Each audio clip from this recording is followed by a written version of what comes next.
ธรรมด้วยตรัสรู้สารโนทยานเดี๋ยวต้องให้อาจารย์ต้นอาจารย์ต้นเป็นกุ๊ปในการพาญาติโยมไปไหว้สังเวชสถาน10 ตำบลเนี่ยคือชีวิตของพระองค์ในอยู่ในป่าแสดงธรรมก็ในป่านะโปรดปัญจวัคคีย์แล้วก็ไปโปรดชดิน3 พี่น้องเนี่ยคือป่าพระพุทธเจ้าจึงเน้นสอนให้พระภิกษุเนี่ยอยู่ป่าอยู่ป่าอาจจะอยู่ปลูกกระต๊อบอยู่ในถ้ำหรือสร้างวัดในป่าโดยที่ไม่ทำลายธรรมชาติให้นั่งสมาธิอยู่ในป่าเนี่ยตอนนี้เราก็อยู่ในป่าถึงแม้จะอยู่ในเต็นท์แต่แวดล้อมไปด้วยป่าไม้ท้องทุ่งบรรยากาศดีโยมนะยิ่งช่วงเนี้ยเรียกว่าช่วงของอากาศสัปปายะคือไม่ร้อนแล้วก็ไม่หนาวเกินไปเรียกว่าอุตุหรืออุณหภูมิกำลังดีโยมสังเกตนะโยมเวลาโยมนั่งสมาธิช่วงหน้าหนาวโยมจะนั่งดีถ้าใครเป็นผู้ประพฤติปฏิบัติธรรมนั่งสมาธิช่วงของการหน้าหนาวเนี่ยถ้าไม่หนาวมากเลยจะทำให้เข้าสมาธิดีเป็นอากาศช่วงสัปปายะยิ่งอยู่ต้นไม้ป่าไม้มันเป็นธรรมชาติอย่างหนึ่งที่จงใจทำให้จิตใจเราเย็นสบายเกิดความร่มเย็นแบบธรรมชาติเพราะฉะนั้นญาติโยมที่เราได้มาสดับรับฟังงานเปิดป่าฟังธรรมในครั้งนี้ถือว่าเรานั้นได้มาประพฤติปฏิบัติธรรมเป็นแนวทางปูทางเป็นการเผยแผ่หลักธรรมคำสั่งสอนของพระผู้มีพระภาคเจ้าด้วยพระองค์ทรงตรัสเอาไว้ว่าศาสนาของพระองค์เนี่ยจะเจริญหรือจะเสื่อมขึ้นอยู่กับพุทธบริษัทมีพระภิกษุณีหรือมีแม่ชีอุบาสกอุบาสิกาช่วยกันรักษาหลักธรรมคำสั่งสอนที่ถูกต้องการที่ญาติโยมมาเนี่ยเป็นการสดับรับฟังและช่วยรักษาหลักคำสั่งสอนคือนำไปประพฤติปฏิบัตินำไปสอนลูกสอนหลานปลูกฝังเอาไว้หลายคนหลายท่านก็ได้รับศาสนธรรมปลูกฝังมาจากปู่ย่าตายายมารดาบิดาอาตมาที่มาบวชก็เพราะแม่เป็นคนเข้าวัดเหมือนญาติโยมเนี่ยบวชชีด้วยแล้วก็เธอศีลอุโบสถด้วยนะวันที่15แล้วพรุ่งนี้ก็เป็นวันพระ15 ค่ำรักษาอุโบสถทุกวันพระเหมือนญาติโยมนะมีงานที่ไหนก็ไปประพฤติปฏิบัติธรรมกับครูบาอาจารย์ก็ให้ลูกคนนั้นคนนี้ไปรับไปวันพระก็พาไปทำบุญเนี่ยเรียกว่าเป็นการปลูกฝังแล้วก็ได้หลักธรรมคำสอนจากพ่อแม่เอามาจากไหนพ่อแม่ก็เอามาจากพระไปฟังเทศน์ก็นำมาสอนลูกสอนหลานนี่เรียกว่าเราก็เป็นผู้สืบศาสนธรรมคำสั่งสอนขององค์สมเด็จสัมมาสัมพุทธเจ้าเพราะรักษาธรรมก็รักษาเราข้ามภพข้ามชาติไม่ได้ฟังแล้วจบอยู่ในชาตินี้นะโยมนะเวลาเราใกล้สิ้นลมหายใจเนี่ยเรานึกถึงคำสั่งสอนสุคติเป็นที่ไปตามส่งผลให้เรานั้นเกิดสติเกิดปัญญาไปเกิดภพหนึ่งชาติใดหรือมีพระพุทธเจ้าองค์ใดองค์หนึ่งไปโปรดบนสวงสวรรค์หรือกลับมาเกิดศาสนาเกิดมาแล้วมาพบธรรมคำสั่งสอนได้ฟังเนี่ยเรามีเหตุมีปัจจัยอยู่แล้วก็เข้าใจง่ายปฏิบัติได้ง่ายบรรลุได้ง่ายถ้าเราศึกษาหรือเคยได้สดับรับฟังที่ครูบาอาจารย์ได้นำมาเทศ การที่บุคคลบรรลุธรรมเข้าถึงธรรม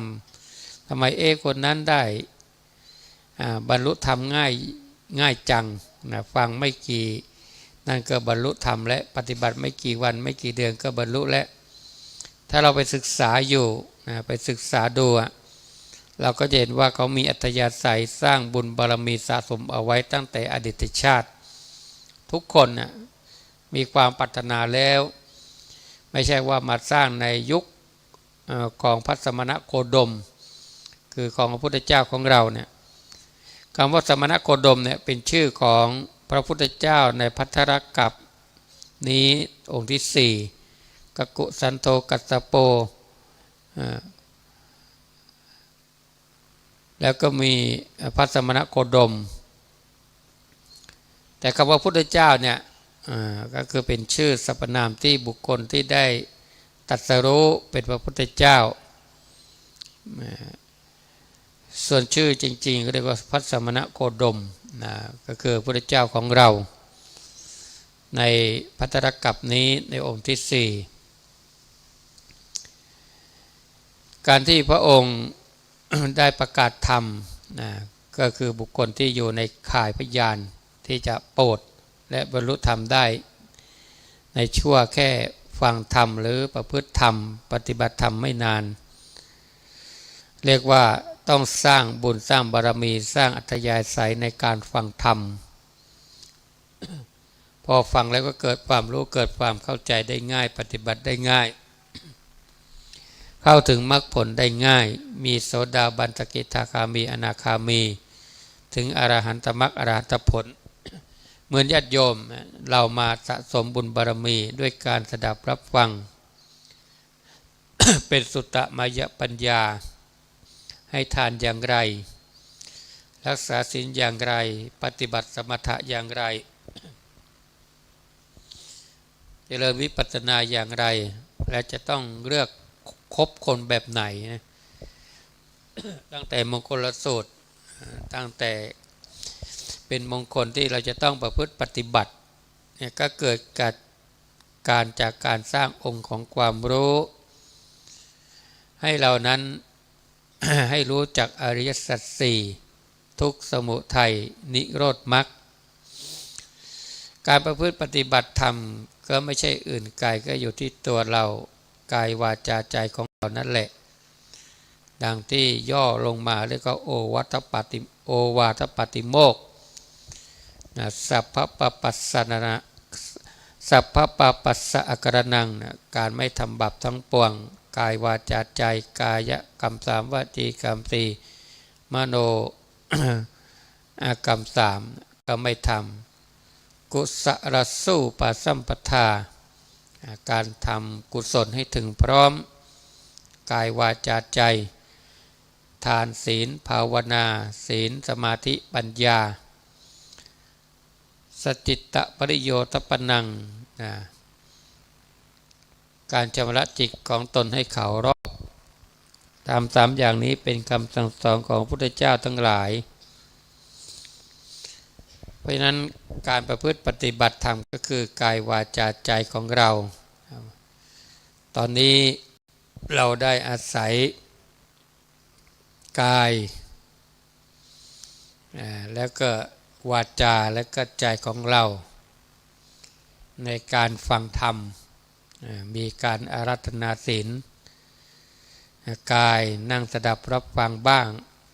นอนฟังบ้าง ตื่นฟังธรรมแว่วๆหลับบ้างตื่นบ้างฟังบ้างจับต้นชนปลายก็ได้ชื่อว่าฟังธรรมฟังธรรมที่จะนำไปประกาศบุคคลในครอบครัวโยมต้องจำไม่ได้ด้วยนะโยมนะมาฟังธรรมสวนป่าสามัคคีธรรมพระท่านเทศว่าอย่างไรใจความ แต่ละองค์นะเอาใจความพอโยมโดยย่อโดยย่อเอาใจความย่อลงมาว่าเนื้อหาสาระเราได้อะไรไปบ้างนี่คือเป็นโจทย์ไม่ต้องจำได้ทั้งหมดหรอกถ้าจำได้ทั้งหมดก็เป็นอัจฉริยะนะโยมนะ เอาแค่หัวข้อพอนะเอาหัวข้อ ทำให้อาตมาคิดในเรื่องของพระอานนท์ที่พระพุทธเจ้า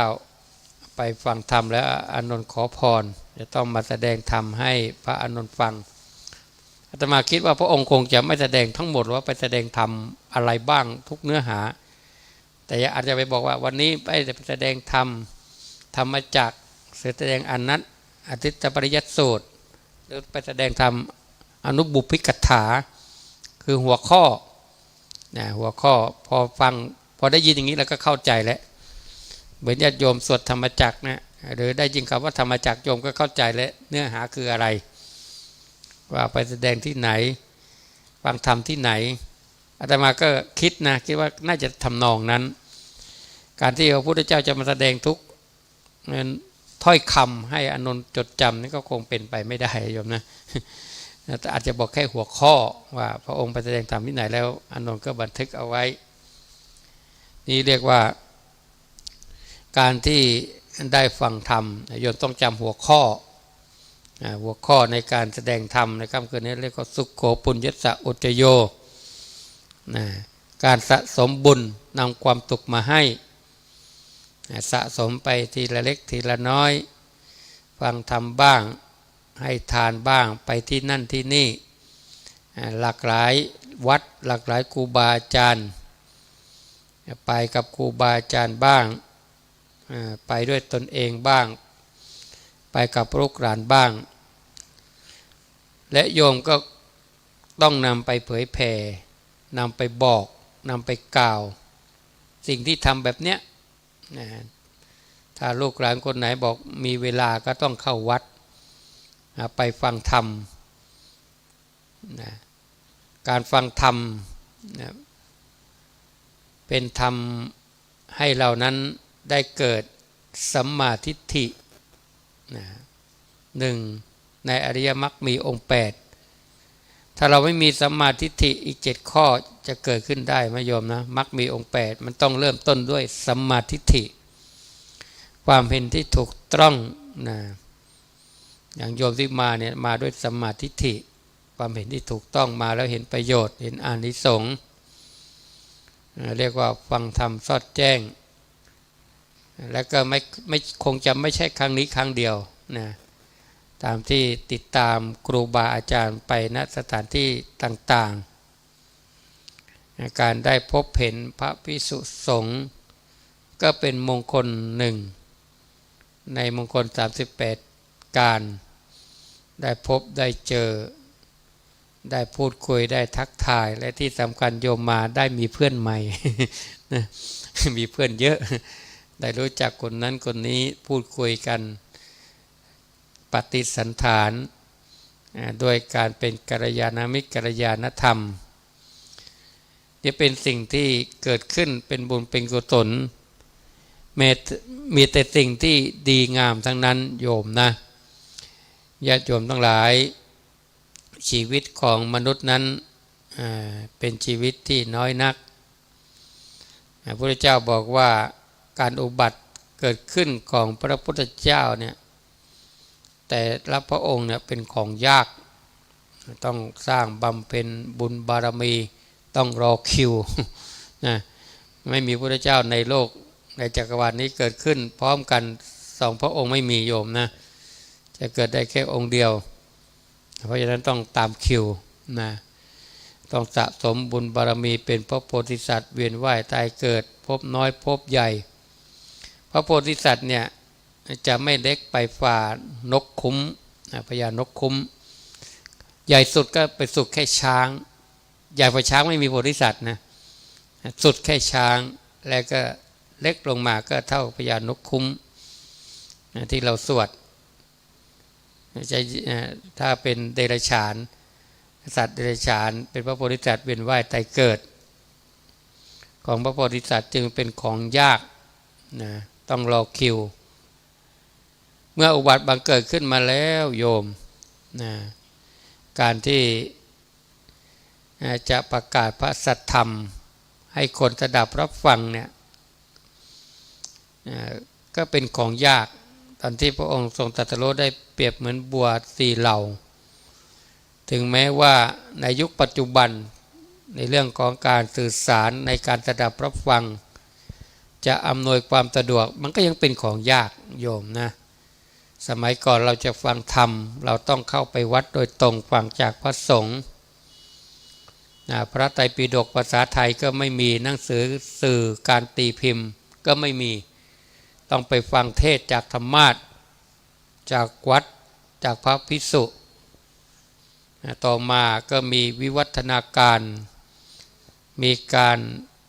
ตีพิมพ์เป็นหนังสือการเรียนการอ่านก็ดูหนังสือ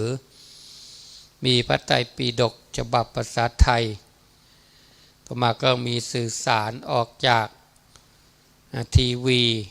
เมื่อก่อนก็อาจจะมีวิทยุธานินทร์มีทีวีก็วิวัฒนาการไปตามลำดับจนถึงณปัจจุบันการฟังธรรมมีหลายรูปแบบฟังจากพระแม้แต่โทรศัพท์เนี่ยมีกลุ่มไลน์มีเฟซบุ๊กมีโน้ตบุ๊กมีติ๊กต็อกเลยการฟังธรรมก็จะเป็นของยากโยมนะส่วนใหญ่จะไปฟังเรื่องอะไรที่ไม่เป็นเรื่องนะโยมนะโยมลองไปดูยอดวิวอ่ะสมัยนี้เขาขายยอดวิวกันนะยอดวิวการที่จะสดับรับฟังจึงเป็นของยากอีกแล้วการเกิดมาเป็นมนุษย์ก็เป็นของยากโยมนะยิ่งเกิดมาเป็นมนุษย์แล้วได้นั่งมาฟังธรรมเนี่ยถ้าเราไม่มีครูบาอาจารย์ที่เป็นพระสงฆ์เป็นผู้นำเราก็ไม่มีโอกาสถ้าไม่มีพระสงฆ์เป็นผู้นำในการปลูกป่าสวนสามัคคีธรรมแบบเนี้ยเราก็ไม่มีโอกาสเพราะฉะนั้นการเกิดเป็นมนุษย์ก็เป็นของยากตามที่ครูบาอาจารย์ได้เทศตอนหัวค่ำบุคคลที่เกิดมาเป็นมนุษย์เท่ากับเขาโคส่วนบุคคลที่ไม่ได้เกิดเป็นมนุษย์เท่ากับคนโคเนี่ยเป็นของยากเพราะชีวิตของเราเนี่ยเกิดมาเป็นมนุษย์เนี่ยคนในโลกเนี่ยเกิดมาเป็นมนุษย์ร่างกายสมบูรณ์เนี่ยเรียกว่าบุญนำมากุศลนำมาถึงแม้ว่าจะเกิดมาเป็นมนุษย์ร่างกายไม่สมบูรณ์ร่างกายไม่สมบูรณ์แต่ก็ได้เกิดมาเป็นมนุษย์นั่นก็เกิดมาด้วยบุญแต่กุศลกำลังมันอ่อนกำลังมันอ่อนเหมือนเทวดาลูกกับเทวดาเนี่ยกำลังอ่อนไม่มีวิมานอยู่ต้องไปอยู่ต้นไม้บุคคลผู้เกิดมาแล้วสังขารร่างกายไม่สมบูรณ์มีอวัยวะบางส่วนอาจจะไม่สมบูรณ์ไม่ครบอาการแต่ก็มาด้วยบุญด้วยกุศลแต่เป็นกำลังที่อ่อนแต่เราเป็นมนุษย์เกิดมาอาการ32เนี่ยร่างกายสมบูรณ์แข็งแรงเนี่ยเรียกว่าบุญกุศลนำมาเป็นบุญกุศลที่เราทำมาดีเป็นกุศลที่แรงส่งมาส่วนฐานะรูปร่างสติปัญญาความรวยยากจนความเป็นอยู่ไม่เหมือนกันนั่นขึ้นอยู่กับการสร้างมาไม่เหมือนกันสร้างสติสร้างปัญญามาดีฟังธรรมมาเชื่อคำพ่อแม่บุคคลนี้จะทำให้สติปัญญาดีให้ทานเกิดมาในตระกูลที่สูงศักดิ์ตระกูลที่มั่งคั่งมีพร้อมรูปสวยอาจจะรักษาศีลมาดีเนี่ยรูปสวยบางคนรูปสวยแต่ไม่มีทรัพย์รักษาศีลอย่างเดียวมากูรักษาศีลอย่างเดียวพระอาจารย์จะบอกบุญถือขันยังไงกูไม่ทำหรอกกูจะรักษาศีล นี่เลยก็เกิดมาแล้วรูปสวยแต่ฐานะไม่ดี พระจะบอกบุญยังไงกูก็เฉยอย่างเดียวไม่รู้ว่าหมดรักษาศีลพอแล้วพอใจอยู่ถ้าบุญไม่ครบพร้อม นี่เพราะฉะนั้นจึงแตกต่างกันไปเพราะฉะนั้นกรรมจึงเป็นผู้จำแนกให้บุคคลนั้นมีวิถีชีวิตความเป็นอยู่นั้นแตกต่างกันไปเพราะฉะนั้นการเกิดมาเป็นมนุษย์เป็นของยากการที่จะได้มานั่งฟังธรรมแบบนี้ก็เป็นของยากอีกโยม เป็นของยากเกิดมาเป็นมนุษย์แล้วการจะดำรงชีวิตให้มีความสุขเดินทางที่ตรงเดินทางที่ถูกก็เป็นของยากอีกเพราะมันมีของหลอกล่อยั่วยวนใจให้เรานั้นได้ออกนอกศีลนอกธรรมไปก็มีเยอะ บางคนก็มาอยู่ในศีลในธรรมนะกิเลสมันยังดึงออกไปข้างนอกอีกโยมนะไม่เว้นแม้แต่บุคคลผู้เป็นพระถ้า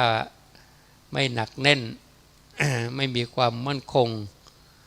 ในศีลในธรรมเนี่ยกิเลสมันก็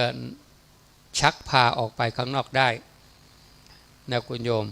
เพราะฉะนั้นการเกิดมาเป็นมนุษย์แล้วก็เป็นของยากการจะดำรงชีวิตให้มีความสุขให้อยู่ในศีลในธรรมทางที่ถูกต้องก็เป็นของยากการได้สดับรับฟังมานั่งฟังธรรมนั่งแบบเนี้ยหนาวก็หนาวก็ยังเป็นของยากนี่เรียกว่าของยาก4อย่างอุบัติบังเกิดขึ้นของพระพุทธเจ้าการที่จะแสดงธรรมการเกิดเป็นมนุษย์เกิดมาเป็นมนุษย์แล้วจะดำรงชีวิตให้มีความสุขก็เป็นของยากอีกเพราะชีวิตของคนนั้นมันน้อยนัก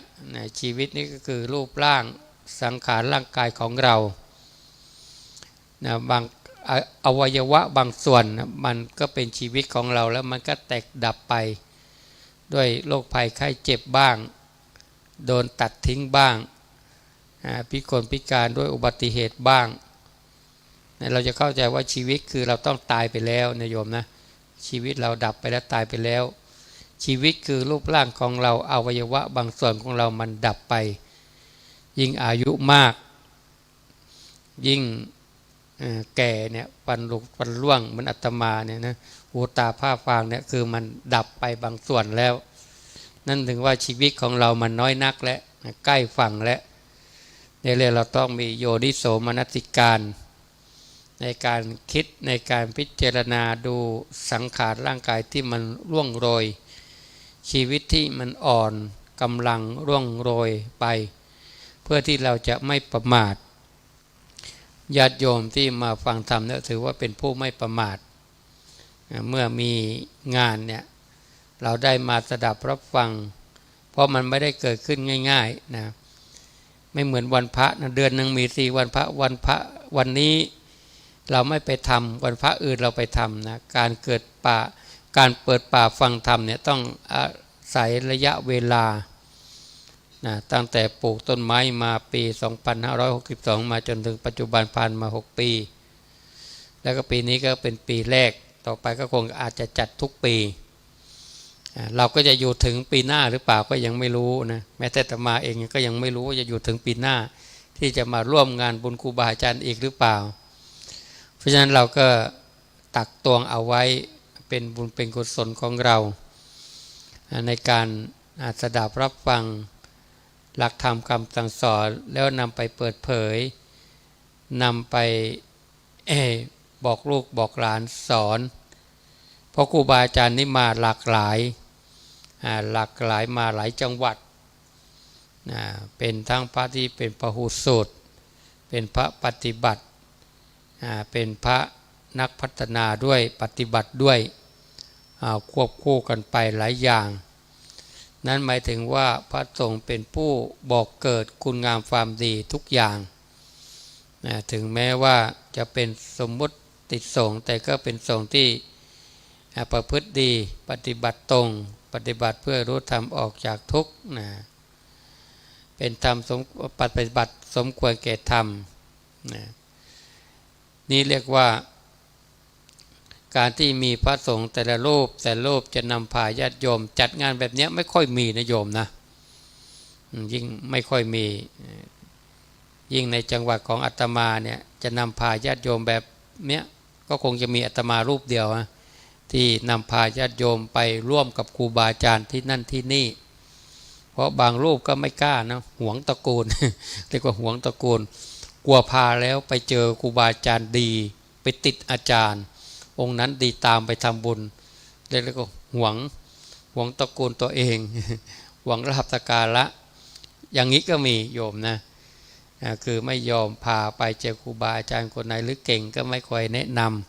ำกลัวตระกูลที่อุปถัมภ์ของตัวเองไปติดครูบาอาจารย์แล้วก็จะเสียผลประโยชน์ในทำนองนี้เรียกว่ามัจฉริยะหวงตระกูลของตัวเองแต่ครูบาอาจารย์ที่พามานี้ไม่มีโยมนะพ าไปทุกคนทุกแห่งมีงานที่ไหนไป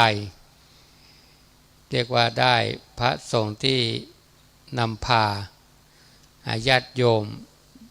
ไปทางที่ถูกต้องไปทางที่ถูกต้องที่ถูกตรงการที่เราได้มาฟังธรรมกันแบบนี้น้อยนักที่จะมีครูบาอาจารย์ได้พาออกนอกพื้นที่ออกนอกพื้นที่ส่วนมากก็จะพานำประพฤติปฏิบัติธรรมอยู่ในวัดการที่จะพาออกนอกวัดวาอารามมาเจอกับครูบาอาจารย์มาเจอกับกัลยาณมิตรแบบเนี้ยหาได้ยากนะทำให้เรานั้นได้มองโลกกว้างๆนะได้เจอธรรมะหลายรูปแบบที่ครูบาอาจารย์ได้นำมาเผยแผ่แต่ละรูปก็มีเทคนิคในการกล่าวธรรมะในการสอนธรรมะ ที่แตกกันไปที่แตกต่างกันไปสติปัญญาของแต่ละญาติโยมก็ไม่เหมือนกันที่จะการเข้าถึงหลักธรรมคำสั่งสอนของพระผู้มีพระภาคเจ้าฟังรูปนี้ไม่เข้าใจฟังอีกรูปหนึ่งเข้าใจถูกใจเกิดสติเกิดปัญญามีความเห็นที่ถูกต้องนี่เรียกว่าเป็นสิ่งที่น่าอนุโมทนากับครูบาอาจารย์ตลอดถึงพระที่เป็นเจ้าของสถานที่ก็คือพระอาจารย์ประหลัดนรงค์ฤทธิ์ได้ทำสถานที่แห่งนี้ทุ่มกำลังทั้งสติทั้งปัญญาจัดหาหลายสิ่งหลายอย่างในการความพร้อมการที่จะมาเปิดป่า ฟังธรรมสวนป่าสามัคคีธรรมในครั้งนี้ต้องเตรียมห้องน้ำอาจจะไม่มีห้องพักแบบนี้ดีโยมนะอันบอกกลางเต็นท์อย่างเงี้ยดีเข้าสู่ธรรมชาติเป็นทุดงลุกขโมน อาศัยต้นไม้นะครูบาอาจารย์ก็ชอบนะโยมนะนอนเต็นท์ปักกดสมัยก่อนต้องปักกดสมัยนี้เรียกว่าแขวนกด แล้วก็วิวัฒนาการโยมนะมีเต็นท์กลางปุ๊บไม่ต้องห่วงสัตว์เลื้อยคลานแมลงปุงแมลงป่องอะไรนี่ไม่ต้องไปกังวลแล้วมันเข้ามาไม่ได้แล้วไอ้ที่เข้ามาโยมอาจจะไม่ได้รูดซิป โยมนะ เนี่ยยิ่งโยมนอนกลางๆเนี่ยฝ่ายจะเข้ามาถึงก็คงไม่ถึงตัวโยมหรอกนะด้านนอกรับไปก่อนถ้ามีงูเข้ามาโยม นี่เรียกว่า การเปิดป่าฟังธรรมเรียกว่ามาอยู่แบบทุดงด้วยนะทุดงกรรมฐานนะทุดงในที่นี้หมายถึงเครื่องขัดเกลานะไม่ใช่หมายถึงว่าไปเห็นพระเดินทุดงสะพายเป้สะพายบาตรแบบนั้นก็ทุดงอีกรูปแบบหนึ่งเป็นการฝึกหัดจิตใจกายวาจาใจแต่ทุดงโดยความหมายก็คือเครื่องขัดเกลากิเลส13ข้อพระพุทธเจ้าก็ไม่ได้บัญญัติว่าจะต้องถือทุกข้อข้อใดข้อหนึ่งหรือจะถือหลายข้อก็ขึ้นอยู่กับว่ากิเลสของเรามันหนักไปทางไหนฉันมื้อเดียวทานมื้อเดียวในยุคปัจจุบันเนี่ยเศรษฐกิจยิ่งไม่ค่อยดีนะโยมสมาทานเนี่ยข้าพเจ้าจะขอสมาทานทานข้าวเฉพาะที่บ้านกับระหว่างทางเจอไม่แวะเซเว่น ไม่แวะร้านค้าตามร้านค้าตามร้านค้าตามข้างทางของกินมันยั่วยวนเยอะนะเนี่ยจะกลับไปทานข้าวที่บ้านเนี่ยประหยัดไปเยอะนะโยมนะ ประหยัดไปเยอะนะเมืองไทยนี่ของทานเยอะโยมนะโอ้เดี๋ยวยิ่งมาไกลๆเนี่ยต้องแวะนั่นแวะนี่แวะทุกปั๊มก็ทุกเซเว่นแหละ แต่ถ้าเราสมาทานนะโยมนะจะฉันมื้อเดียวหรือฉันอาหารเฉพาะที่เตรียมไปหรือจะไปฉันอาหารที่บ้านทานที่บ้านนะก็ฉันนี้ต้องใช้กับพระนะโยมต้องใช้คำว่าทาน ทานนี่เรียกว่าก็ประหยัดไปเยอะข้อใดข้อหนึ่งที่เราจะเลือกเอาเราก็ไปดูพิมพ์เลยทุดง13ข้อการที่มาเปิดป่าฟังธรรมเนี่ยก็ถือว่าเป็นอยู่ป่ามาอยู่ป่าแม้เป็นช่วงระยะวันที่14กับ15นี้ก็แยกย้ายเดินทางกลับเคหสถานบ้านเรือนก็เท่ากับว่าเราอยู่แค่วันที่14กับคืนนี้อยู่ณสถานที่นี้ก็เก็บเกี่ยวผลบุญกุศลไปมาประดับกายวาจาของเราแล้วนำไปประพฤติปฏิบัติ ก็ขอธรรมที่ญาติโยมทั้งหลายได้สดับรับฟังนั้นส่งผลให้ญาติโยมนั้นได้พบแต่ความสุขความเจริญอาตมาภาคก็คงใช้เวลาสมควรแก่ธรรมในการพบปะพูดคุยปกิณกะธรรมเพราะครูบาอาจารย์ยังนอนรออีกหลายรูปโยม รอคิวโยมนะเดี๋ยวจะสอดแจ้งเสียก่อนนะโยมนะจะแจ้งเสียก่อนก็ขอคุณพระรัตนตรัยคุณครูบาอาจารย์ทุกรูปทุกนามที่ได้แสดงธรรมมาจงมาเป็นปรวะปัจจัยอำนวยผลให้ญาติโยมที่มาณสถานที่นี้จงได้มี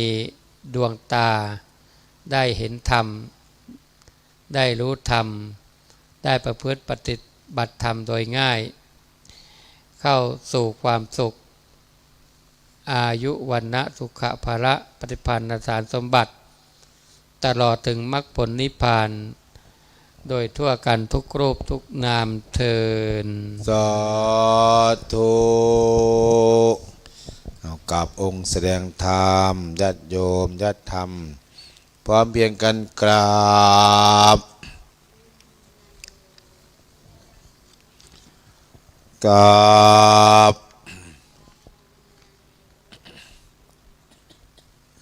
กราบถวายชัยธรรมกันเทศสาธุโยมสาธุนี่รับก็เป็นของอาตมาก็ต้องขอยืมคำหลวงพ่อพระครูเกษมคืนซองทำบุญต่อแบ่งบุญนะแบ่งบุญคืนซองอย่างเดียวพลาดไตไม่คืนนะแต่ก่อนนี้ไม่คืนสาธุนี่รับลงได้ยอมรับลงทรงโยมเดี๋ยวรับพรโยมนะรับพรอธิษฐานจิตนะยะถาวาริวหาปุราปาริปุเรนติสากรังว่างน้ำที่เต็มย่อมยำสมุทรสาครให้บริบูรณ์ได้ฉันใดเอวเมวะอิโตทินังเปตานังอุปกปติฐานที่ท่านอุทิศให้แล้วแด่โลกนี้ย่อมสำเร็จประโยชน์แก่ผู้ที่ละโลกนี้ไปแล้วได้ฉะนั้นอิจิตังปฏิตังตุมหังขอที่ผลที่ท่านปรารถนาดีแล้วตั้งใจแล้วจงสำเร็จพระวันตุสัพพมังคารังขอสัพพมงคลจงมีแก่ท่านลักขันตุสัพพเทวตาขอเราเทวดาทั้งปวงจงรักษาท่านสัพพพุทธานุภาเวนะด้วยอนุภาพแห่งพระพุทธเจ้าทั้งปวงสัพพธรรมานุภาเวนะด้วยอนุภาพแห่งพระธรรมทั้งปวงสัพพสังฆานุภาเวนะด้วยอนุภาพแห่งพระสงฆ์ทั้งปวงสัตตาโสติปวันตุเตขอความสุขความเจริญจงมีแก่ท่านทุกเมื่อเทินให้เป็นระยะสั้นโยมตะคิวกินลงแล้วนะอาจารย์ชลัดสุกิตโตวัดถ้ำแฝกบ่แฝกก็ไม่ใช่เนาะแฝดคู่แฝดได้บรรยายธรรมอโมทนาสาธุการรูปต่อไปเด้ออาจารย์บุเรียนพุทธสโลวัดป่าตะพาน2อาจารย์ต้นบ่สราวุธเป็นเขียนมันสั้นๆสองธรรมาสเด้อเพื่อนเอาโต๊ะตั้งบ่มีเจ้าหน้าที่ดูโต๊ะอีกเด้อเอาโต๊ะอี้มาถ้าต้องยกธรรมาสออกก่อนนะไม่งั้นกล้องมันทำงานไม่ได้ต้องขยับกล้องจะยากไม่ออกยกธรรมาสหน่อยแล้ว โอ้ยขันน้อยนะตัดอ้อยวันละ8-9 กล่องก็ยังเฮ็ดได้ผัวเมายังห้ามผัวเข้าได้รถน้ำอยู่กับบันไดนะออกเก่งนะซ้ำยกธรรมาสไหวโอ้ยสบายไม่ออกกาญจนบุรียังอยู่ไหมโยมกาญจนบุรีอยู่ไหมยกมือมาสู้มึงเลยใครหัวถึงหมอนใครหัวถึงพื้น แพ้กาญจนบุรีสุรินทร์อยู่ไหนยกมือเอาสุรินทร์กับกาญจนบุรีเด้อมึงเลยไม่ต้องเอาเด้อมึงเลยนี่เป็นแชมป์อยู่แล้วล่ะเก่งอยู่แล้วล่ะ2 จังหวัดเนี่ยเอาให้สู้กันให้ได้แล้วคนไหนหัวถึงเพื่อนแพ้สวดอิติปิโสก่อนแล้วอิติปิโสภะคะวะสัมมาสัมพุทโธเวชาปันโนสุขโตโลสวดดังๆแต่หายหนาวเหมือนพระทิเบตสานังพุทโธภะคะโตภะคะวะตาธัมโมเอาไม้ไปด้วยอาการิโกเอหิปัตติโอปัญญิโกปัจจะตังเววินโยหิติสุปฏิปันโนภะคะวะโตวะกะสังโฆอุจุปฏิปันโนภะคะวะโตกะสังโฆปันโนภะคะวะโตสาวกสังโฆติปฏิปันโนภะคะวะโตสาวกสังโฆจัตตาริปุริสายุคานิอัตถปุริสปุกเอสัพพะคะวะโตสาวกสังโฆอาหุนายโยนายโย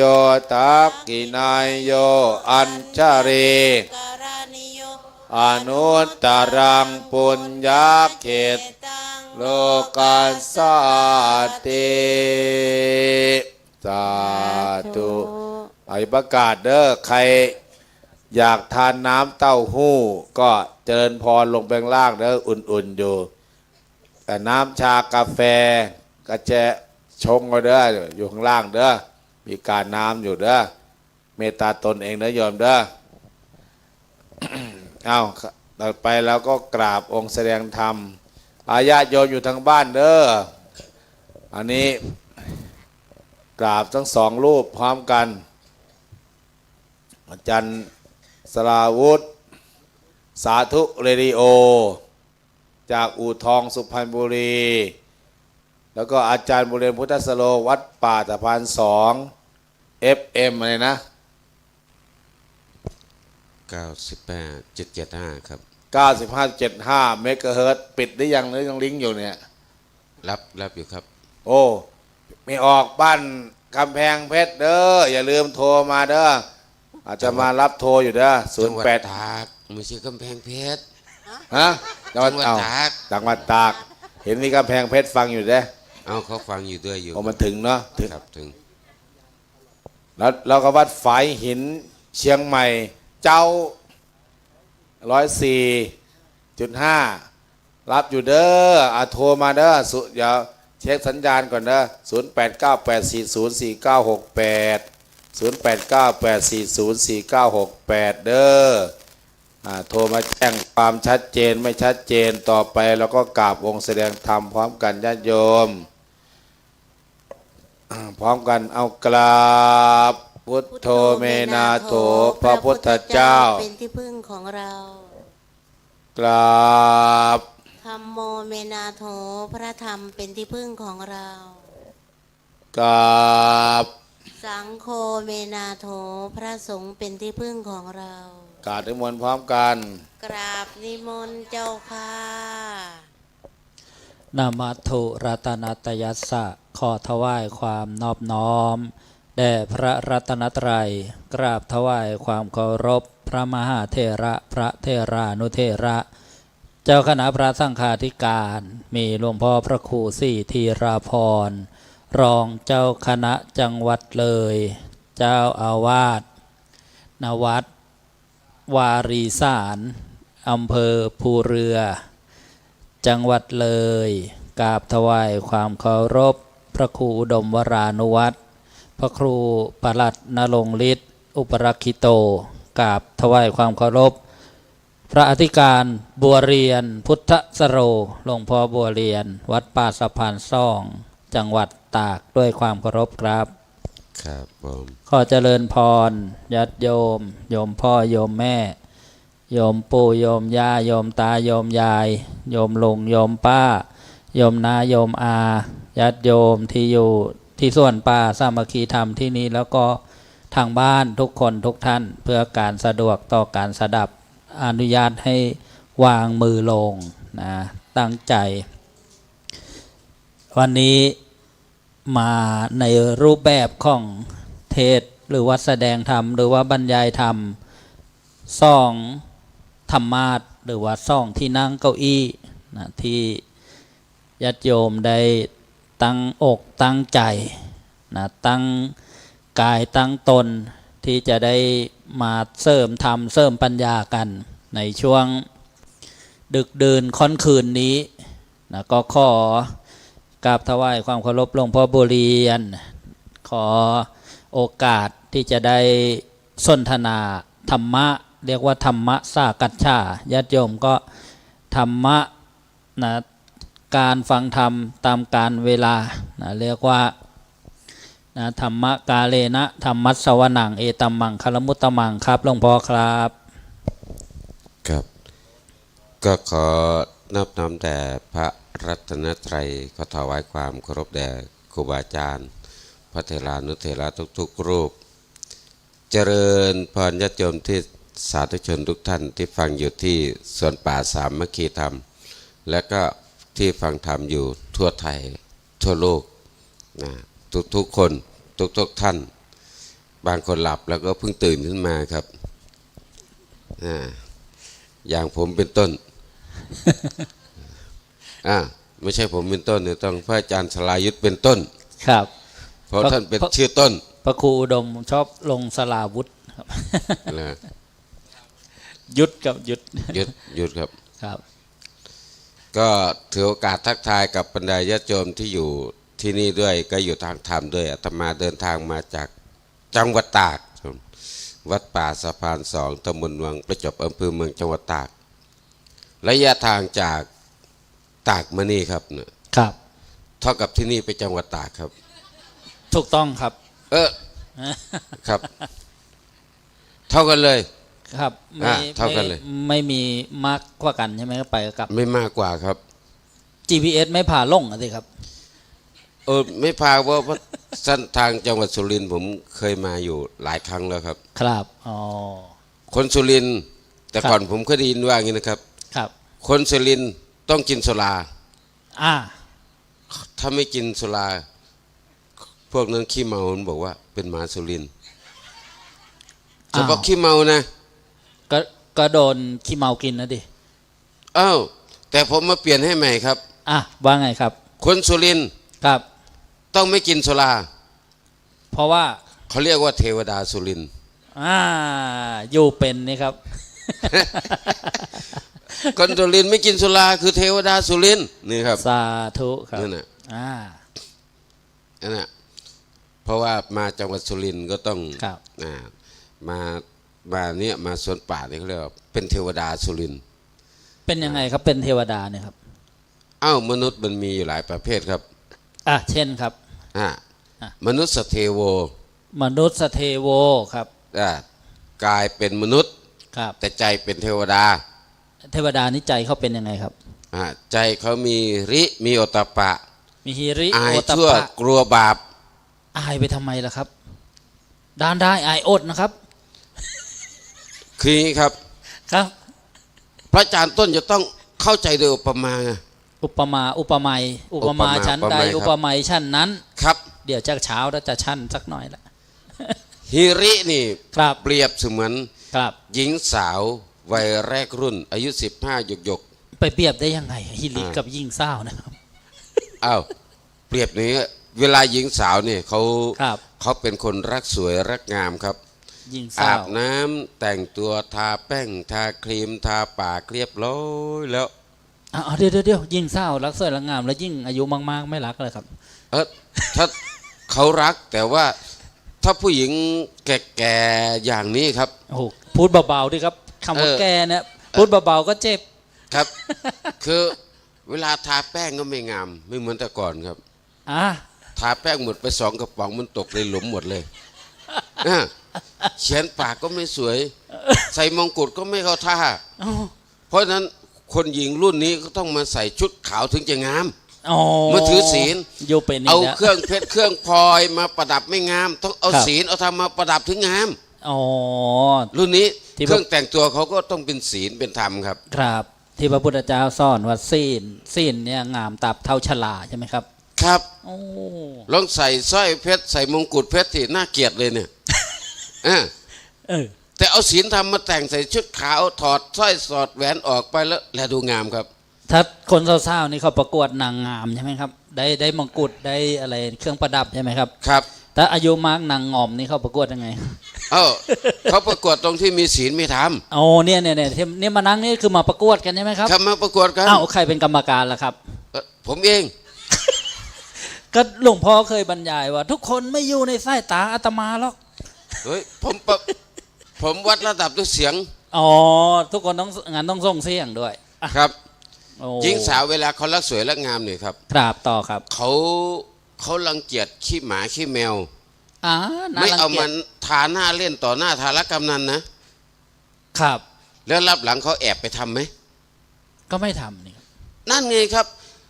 เนื่องจากขี้หมาขี้แมวมันเน่ามันเหม็นมันไม่สะอาดมันน่ารังเกียจ ครับ ต่อหน้าคนก็ไม่กล้าทำ ครับ รับหลังคนเขาก็ไม่ทำ คนดีๆเขาไม่มีใครทำหรอกครับ ครับ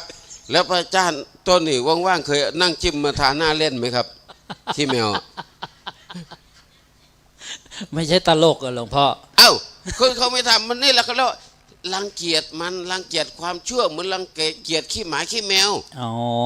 ค ครับ วามชั่วมันน่ารังเกียจขนาดนั้นเขาเรียกว่าทำไม่ได้อายเขา อ๋อ ทำไมไม่เอามาทาหน้ามาแต่งตัวบอกไม่ได้น่าเกลียด ครับ เขาเรียกว่าฮิริก็น่ารังเกียจขยะแขยงอย่างนั้นนะครับ ครับต่อมาโอตตปปะล่ะครับ โอตปะอุปมาเหมือนของที่น่ากลัว น่ากลัว ครับ ครับ อุปมาอย่างนี้ครับ ครับ โอตปะเหมือนกับคนไปเจองู มีงูเห่าตัวหนึ่งงูจงอางตัวหนึ่งอยู่ตรงนั้นน่ะ ครับ ต่อหน้าคนเขาก็ไม่กล้าไปจับเล่น โอ้ รับหลังก็ไม่เคยคิดจะไปจับเล่นอีกนะ ครับ คนที่มีโอตตปะก็เหมือนกันไม่ทำบาปทั้งต่อหน้าและรับหลัง โอ้ เขากลัวบาปครับ ครับ เหมือนเขากลัวงูนะครับ งูเนี่ยอสรพิษ ครับนั่นแหละ ฤทธิ์กล้าข้าไม่หวั่นช้างตกมันเผชิญหน้าข้าไม่หนีข้ากลัวแต่วัวเขาอ่อนมาราวี มัน เพราะ ปิด ควิดทีจีวรขาดบาดกระเด็น ใช่ปะครับ ครับ ผม อสรพิษ ผมไปเจอคำขวัญหนึ่งเขา ครับ ภาษิตคำกลอนบทหนึ่งเขาเขียนไว้ติดข้างฝาครับ ครับ ผมไปเจอแล้วจำได้เลย ว่าไงครับน้องหมอ โอ้ยเขาว่าพระยุคนี้ใช้ไม่ได้เขาว่างั้นนะ ใช้ไม่ได้ แต่เขาเขียนเป็นคำกลอนนะครับ ครับ เนี่ยหาว่าพระฉันแล้วก็นอน ครับ เช้าเอนเพนนอนเย็นพักผ่อนกลางคืนจำวัดดึกๆก็ซัดมาม่า นั่น แต่มันเขียนเป็นบทกวีไว้ครับ หลวงพ่อลองทวนให้ผมฟังหน่อยครับ ครับ ฉันเช้าเสร็จตาชักลายสายงนเงิน อ๋อ ต้องขอเอนพักหลังสักคู่กร่อน ครับ ลักสับหน่อยคงชื่นใจหายอาวรณ์ ครับ ไว้ตื่นนอนแล้วลังหน้ามาท่องมนต์ ครับ หลับได้หน่อยหูแว่วเสียงกลองเพลงกระโดดเพ่นไปลังหน้าโกลาหลฉันเพนเสร็จเที่ยวถือหนังสือมนต์แย่เหลือทนพอท้องแน่นแสนรำคาญตกตอนบ่ายกรุ่มอุราอากาศร้อน ต้องขอนอนอีกหน่อยคอยตอนค่ำพอแดดล่มลมคงท่องจำไว้ตอนค่ำท่องก็ได้เป็นไรมี6 โมงเย็นเสียงระฆังดังรัวจัด ถึงเวลาทำวัดแล้วหรือนี่ทำวัดเสร็จแหมหูตาพร่าเต็มที ไว้พรุ่งนี้ท่องดีกว่าครับอาจารย์ คือขี้เกียจก็วางเถอะวางกันเถอะ ครับ ผมจำได้ครับ ผม ครับ เลยเอามาว่าให้ฟัง โอ้ผมเคยเดี๋ยวนึกก่อนจำอะไรได้บ้างเนี่ย เขาบอกว่านะกินง่าย พูดมาก ต่อไป กินง่าย ตื่นยาก พูดมาก งานน้อย พูดมากก็บอกเรานะ พูดไม่มากครับ กินง่ายอ้าวเดี๋ยวขอแก้กินง่ายนี่ก็คือพิจารณาชั่นง่ายๆชาวบ้าน เออ ทำตัวเลี้ยงง่ายนี่คือกิน อ๋อ ง่าย หมายความ รับ ว่าอะไร นี่ อร่อยก็ฉันได้ทุกอย่างใช่ไหมครับ ก็โยมใส่อะไรมาให้ชั่นก็ชั่นไม่เรียกร้องต้องเอาอย่างนั้นเอาอย่างนี้นี่เรียกว่ากินง่ายครับ อ๋อโยมก็ใส่แต่ของอร่อยทั้งนั้นเนี่ย ครับก็อะไรที่ว่าดีโยมก็ต้องเอาของที่ดีที่เลิศมาทำบุญ เรียกว่าทานอันประณีตใช่ไหมครับ ครับ ครับนี่ ถ้าเอาของไม่ดีมาให้ ผมก็ไม่ว่าหรอก ครับ ถ้ามาสุรินทร์เจอของอย่างนั้นปุ๊บผมก็จะไปพูดตลอดชีวิตนั่นแหละ นี่ได้ยินว่าสุรินทร์นี่ก็ข้าวก็ต้องเป็นข้าวหอมมะลินะครับ ข้าวหอมมะลิครับ ครับของดีทางนั้นเลย ครับ คือภาคอีสานนี่เป็นดินแดนที่ปลูกข้าวหอมมะลิกลิ่นหอมรสชาติอร่อย ครับ นะถูกปาก ไม่ถูกจมูก ครับ เพราะว่าเขาเวลาฉันนี่ต้องใช้ปากครับ ครับ ครับ เดี๋ยวขอขยายอีกนิดนึงอ้าวกินง่ายไปแล้วใช่ไหมครับ ครับ ตื่นยากครับ ตื่นยาก ตื่นยากนี่ไม่ใช่นอนขี้เสาแบบที่หลวงพ่อไปเดินท่องมนต์อะไรเราไม่ท่องนะครับ ครับ ตื่นนี้หมายถึงว่าไม่ตื่นตูมครับนี่ ไม่ตื่นตุ้ม ครับบางนี้เดี๋ยวนี้เขามีนะคนตื่นทำอะไรอย่างเงี้ยใช่ไหมครับ อ๋อคน ได้ยิน ตื่นทำ ว่าเขาตื่นเต้นกันนะดู อันนี้คือคนเหล่านี้เนี่ยอยู่หน้าหลวงพ่อเนี่ยเขาเรียกว่าคนยังไม่ได้นอนครับ อันนี้คนไม่นอน คนไม่ได้นอน เนี่ย ตื่นยากครับตื่นยากครับ แล้วต่อไป พูดมากครับ พูดมาก ครับเนี่ยพูดกันซอดแจ้งเลยครับเนี่ย อ๋อสอดแจ้งเลย พูดธรรมะพูดคำสอนพระพุทธเจ้าอะไรที่เป็นหลักธรรมคำสอนนะก็ต้องพูดให้มากๆนะครับ ผู้รู้ก็ต้องชี้ ต้องพูดบ่อย ต้องพูดต้องบอกต้อง พูด สอน มาก ครับต้องพูดมาก อ่า นะพูดให้มากๆนะครับ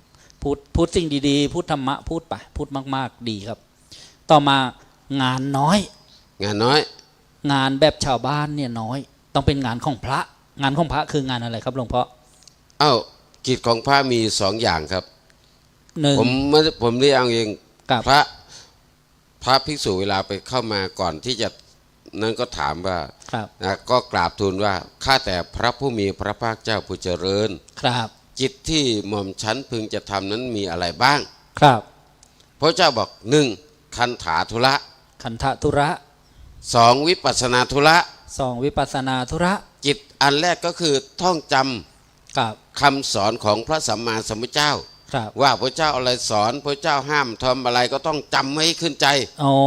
ทำตามที่พระพุทธองค์ทรงอนุญาต ครับ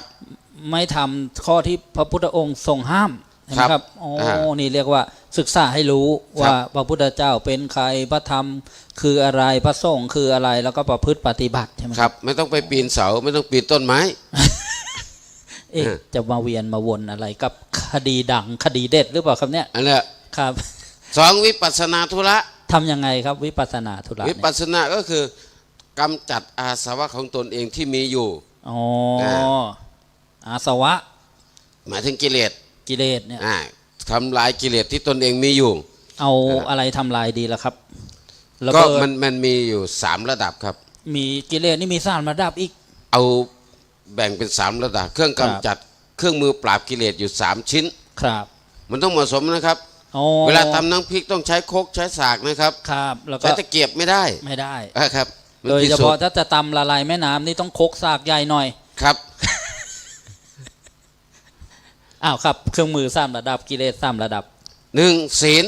ศีล กำจัดอาสวะที่ทางกายกับทางวาจา อ๋อ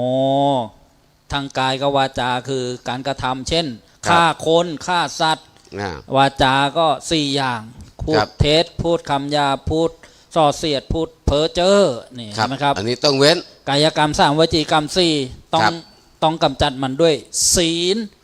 สีเลนะสุขติงยันติ ครับ สีเลนะโภคสัมปทาสีเลนะนิพุติงยันติตัสมาสีลังวิโสทะเยนี่ครับ อันที่สอง ครับ กำจัดด้วยสมาธิ กำจัด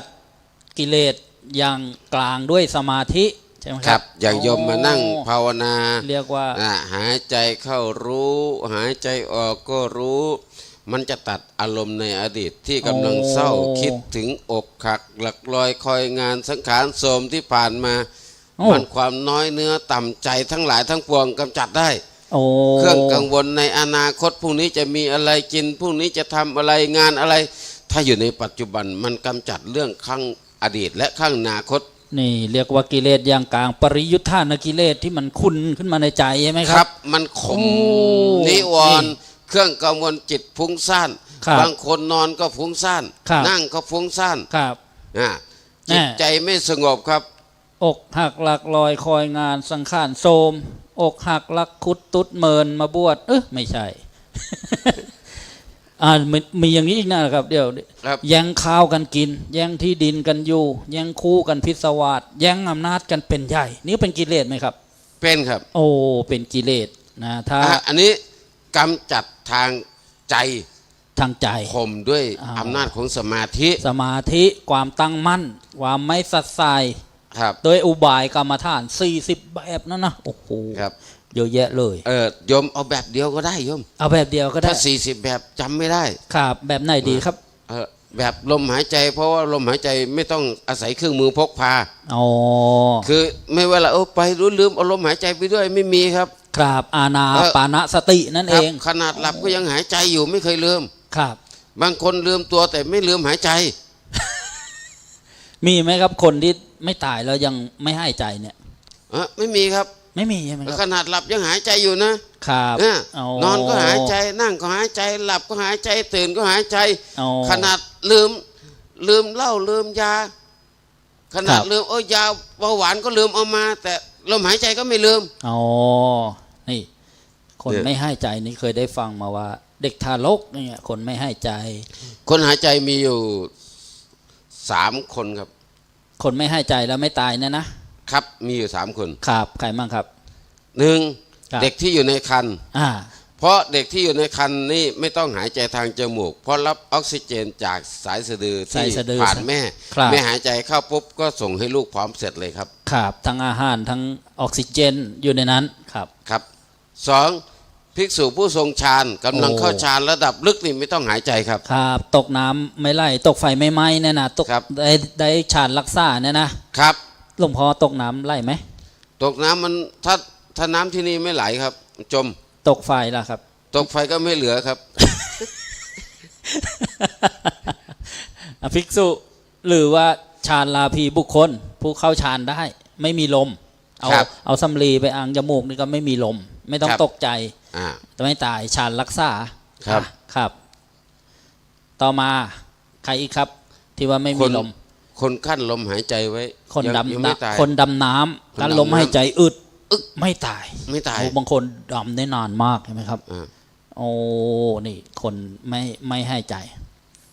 เพราะฉะนั้น อ้าว เวลา เดี๋ยวละกิเลสอีกอย่างหนึ่ง เนี่ย กิเลสแบบที่3อาวุธที่จะไปทำลายกิเลส3ระดับเมื่อกี้บอกไป2อย่างนะครับ อย่างที่ ครับ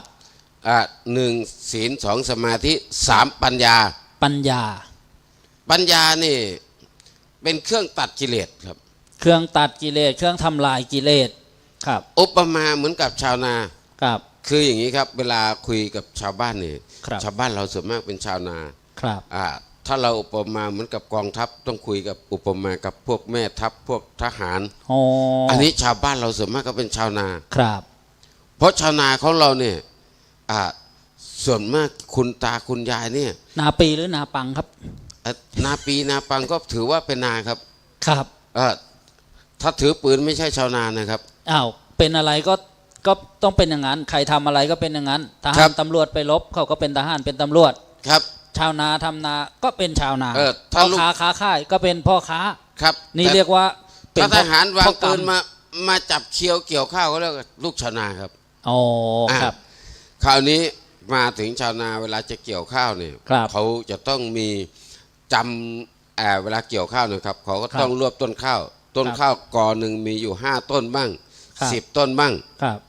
อ่า เนี่ยเพราะหลวงพ่อเคยเกี่ยวข้าวป่ะ เคยครับ อ๋อเราโดนเกี่ยวไหม ไม่เคยครับ ผมเคยเนี่ยเกี่ยวนิ้วไหนรู้ไหมหลวงพ่อ เนี่ย เวลาคนเกี่ยวข้าวจะโดนเกี่ยวนิ้วเนี่ย เกี่ยวนิ้วก้อยครับ นิ้วก้อยครับเนี่ย ครั นะ บ ผม นิ้ นิ้ ว ว ก้ ก้ อ อย ยนิ้วก้อยแหว่งเนี่ยเกี่ยวข้าวครับ อ่า เกี่ยวข้าวเวลาเกี่ยวข้าวก็เอามือซ้ายนี่เป็น ครับ รวบ ครับ กอข้าวมารวมกันก่อน เสร็จแล้วก็เคี่ยวมือกำเคี่ยวด้วยมือขวาแล้วก็ตัด ครับ อุปมานี้เหมือนกัน ครับ เราก็โยนิโสมนสิการก็เหมือนกับมือซ้ายที่กำลังรวบ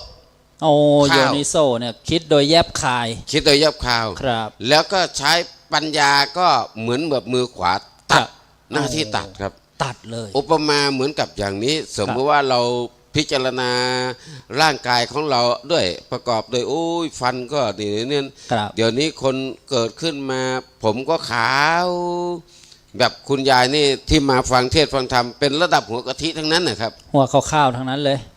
หัว เมื่อเย็นได้ยินพิธีกรบอกว่าพระมาเทศเนี่ยระดับหัวกะทิผมบอกต้องอายุแก่มากแน่เลย หัวกะทิก็คือคนแก่นะครับ หัวขาวหมดแล้ว เกรดเอเลยนะครับเนี่ย เกรด A ครับ เขาถึงเทวดาถึงมีนางฟ้าเยอะไงครับ ครับ เนี่ย อ๋ออุปมา ก็ดึงก่อข้าวมาแล้วก็เคี่ยวตัดปึ๊ด ครับ ตัดนั้นเคี่ยวนั้นอุปมาเหมือนกับปัญญา เวลาเราพิจารณาร่างกายสังขารว่าของเราเป็นไม่เที่ยง เป็นทุกข์เป็นนันตาพิจารณากลับไปกลับมาบ่อย ครับ ๆพอกลับมาบ่อยๆเขาเรียกโยนิโสมนสิการเห็นอย่างชัดเจน อ๋อ ปัญญาก็จะทำหน้าที่ตัดเอง อ๋อ อ่า เบื่อหน่ายจางคายแล้วก็ไม่เอาละสลัดออกเลยปุ๊บ ครับ แล้วก็ทำไงต่อไปล่ะทีเนี้ย ตัดเขาเรียกว่านี่การตัดกิเลสอย่างละเอียดก็ต้องอาศัยปัญญา ต้องไปตัดมันทำไมมันผิดอะไรครับกิเลสอ่ะ กิเลสมันไม่ผิดอะไรหรอกครับ เพราะ ครับ ว่าแต่มันถ้าอยู่กับเรามันพาเราทำชั่ว อ๋อ แต่เวลาทำบาปมันยุเราส่งเฮ้ยไปหาปลาด้วยกัน ได้ปลามาไปกินเหล้าก็ไปกินเหล้ากินยาค้ายาบ้ามึนอำนาจของกิเลสครับ ครับ แต่เวลาเรานอนลงนรกกิเลสมันไม่ไปด้วย มันทิ้งเรา มันแล้วมันไปอยู่ที่ไหนล่ะครับ กิเลส มันไปอยู่ที่ไหนไม่รู้มันไม่บอก อ๋อ แต่เวลาไปสวรรค์มันก็จะไปกับเรา แต่ว่าลงนรกมันไม่ไปด้วย ครับ เพราะฉะนั้นกิเลสจึงจำเป็นจะต้องตัดครับ ครับ แต่สวรรค์ไม่ค่อยมีช่างนะครับ ไม่มีช่าง ครับ เป็นเพราะอะไรล่ะครับ ต้องฟังนิทานเรื่องนี้ครับ ครับ เป็นไงครับนิทานเรื่องนี้ นิทานนะต้องบอกว่า นิ เป็น ทาน นิ เรื่ ทา อน งนี้สอนให้รู้ว่าครับ คือบนสวรรค์ไม่มีช่างครับ ครับครับ เทวดาเทวดากับยมพบาลเขาคุยกัน ครับ เวลาคนทำบุญนี่ก็มีบางคนก็ทำบุญทั้งบาป อ๋อบ างคนก็ทำทั้งบาปทั้งบุญ ครับ คะเขากันไป บางคนบุญมากก็ไปรับบุญก่อนบนสวรรค์ ครับ แล้วเวลาผลบุญหมดก็ต้องส่งลงนรกต่อ อ๋อ ส่วนทางนรกเนี่ยคนทำบาปทำบุญมา บางคนทำบาปมากก็ไปลงนรก ครับ แต่พอพ้นจากกรรมจากนรกแล้วก็ต้องไปส่งไปสวรรค์ ครับ แต่ปัญหาระหว่างนรกกับสวรรค์น่ะมันมีเหวกลางกั้นอยู่ ครับ เป็นไงเที่ยวนี้ เหวมันกลางกั้นลึกหลายร้อยกิโล โอ้ แล้วทีนี้มันก็ส่งไกลลำบาก ก็เลยคุยกันเอางี้ดีกว่าเราทำ MOU กัน ระวังนรกกับสวรรค์ ครับ ครับ มาทำสะพานดีกว่า มันจะทำได้สะดวก ครับ ให้เอางี้แล้วกัน เวลาสวรรค์จะส่งเทวดามาลงนรกเนี่ยรับบุญหมดแล้วต้องส่งลงบาปมันต้องส่งมานรกก่อน ครับ ส่วนสวรรค์จะส่งไปนั่นส่งสัตว์นรกเนี่ยพ้นทำบาปเสร็จแล้วรับผลบาปเสร็จจะส่งไปสวรรค์ ครับ มันก็ส่งไม่ได้ เพราะว่ามีเหวลึก เหว กลาง ลึก กั้นอยู่ ครับ ก็ตกลงให้ทำกันคนละครึ่งทาง อ๋อ 100 กิโลก็ทำให้เนี่ยเอาสวรรค์ทำไป50 กิโล ครับ นรกทำ50 กิโล ครับ ตกลงครับ อ่ะ ตกลงเรียบร้อยสวรรค์ก็กลับไปนรกก็ทำไปครับ ได้ผ่านมาไม่กี่วันทางสะพานของนรกเสร็จแล้วเรียบร้อยแล้วครับ ไวเหลือเกิน ไว้เพราะ ครับ คนนรกอยู่เยอะ ครับ ช่างก็แยะ ครับ นักสืบวิศวกรวิศวะ ครับ กรรมกรช่างผู้ก่อสร้าง ครับ มีครบหมด โอ้ งบประมาณก็พร้อม ช่างก็ครบทำงานเสร็จของสวรรค์ตัวหม้อยังไม่ได้ตั้งเลย ทำไมล่ะครับ ก็ยังไม่รู้ทำเลยยมพบาลบอกเฮ้ยสุวรรณเดี๋ยวขอวิดีโอคอยกูคุยกับเทวดาสิ โอ้ทันสมัยกว่าสมัยนี้ เออ อีกนะ เออ มีวิดีโอคอลด้วย วิดีโอคอลคุยหน่อย แล้วมันมีปัญหา แก๊ง call center มีชาชีพไหมครับนี่ เพราะว่า ตัว ไอ้ตรงนั้นเขาไม่มีไอ้นี่เขายังไม่มีแอปธนาคาร อ๋อ มันโกงไม่ได้ครับ แอปธนาคารยังไม่มี ครับ เนี่ยผลปรากฏว่าวิดีโอคอลไปหาเทวดาเอ้ยเทวดางบประมาณของนรกนี่ทำเสร็จแล้วนะสภาน่ะทำให้สวรรค์นะทำให้กล่าวมุสางั้นเป็นเทวดาได้ยังไงวะน่ะฮะป่านนี้ยังไม่ทำเลย โอ้โห บอกเฮ้ยใจเย็นท่านยมบ้านสาเหตุที่เราต้องไม่ทำเรายังไม่มีช่างบนสวรรค์ไม่มีช่างมันหาช่างยังไม่ได้เลยเอาเป็นไงก็ไอ้คนที่มาสวรรค์เนี่ยส่วนมากก็เป็นคุณยายคุณตาแก่ๆงอมๆพาไปถือศีลไปนั่งสมาธิไปภาวนาตายมาก็ไปสวรรค์ก่อสร้างก็ไม่เป็นหิ้วปูนก็ไม่ได้อ้าว แล้วช่างอยู่ที่ไหนอยู่นรกนู่นนะ ทำไมเราไปทำกรรมอะไรมาครับ เอ้าแต่ก่อนสะพานหลวงที่เขาสร้างตามสะพานน่ะมันกินงบประมาณหลวงมันลงนรกหมด เวรกรรม นิทานครับนิทาน อ๋อ เรื่องจริง สวรค์ คงไม่มีหรอก ช่าง ครับ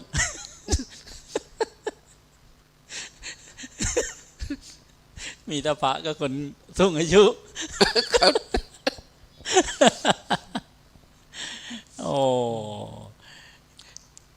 นี่การที่เข้ามาบวชก็ทำธุระสองอย่าง ครับ ศึกษา หน้าที่ธุระก็คือ วิปัสสนา คันถาธุระและวิปัสสนาธุระครับ ครับ ที่ต้องทำอันนี้ อ๋อ เป็น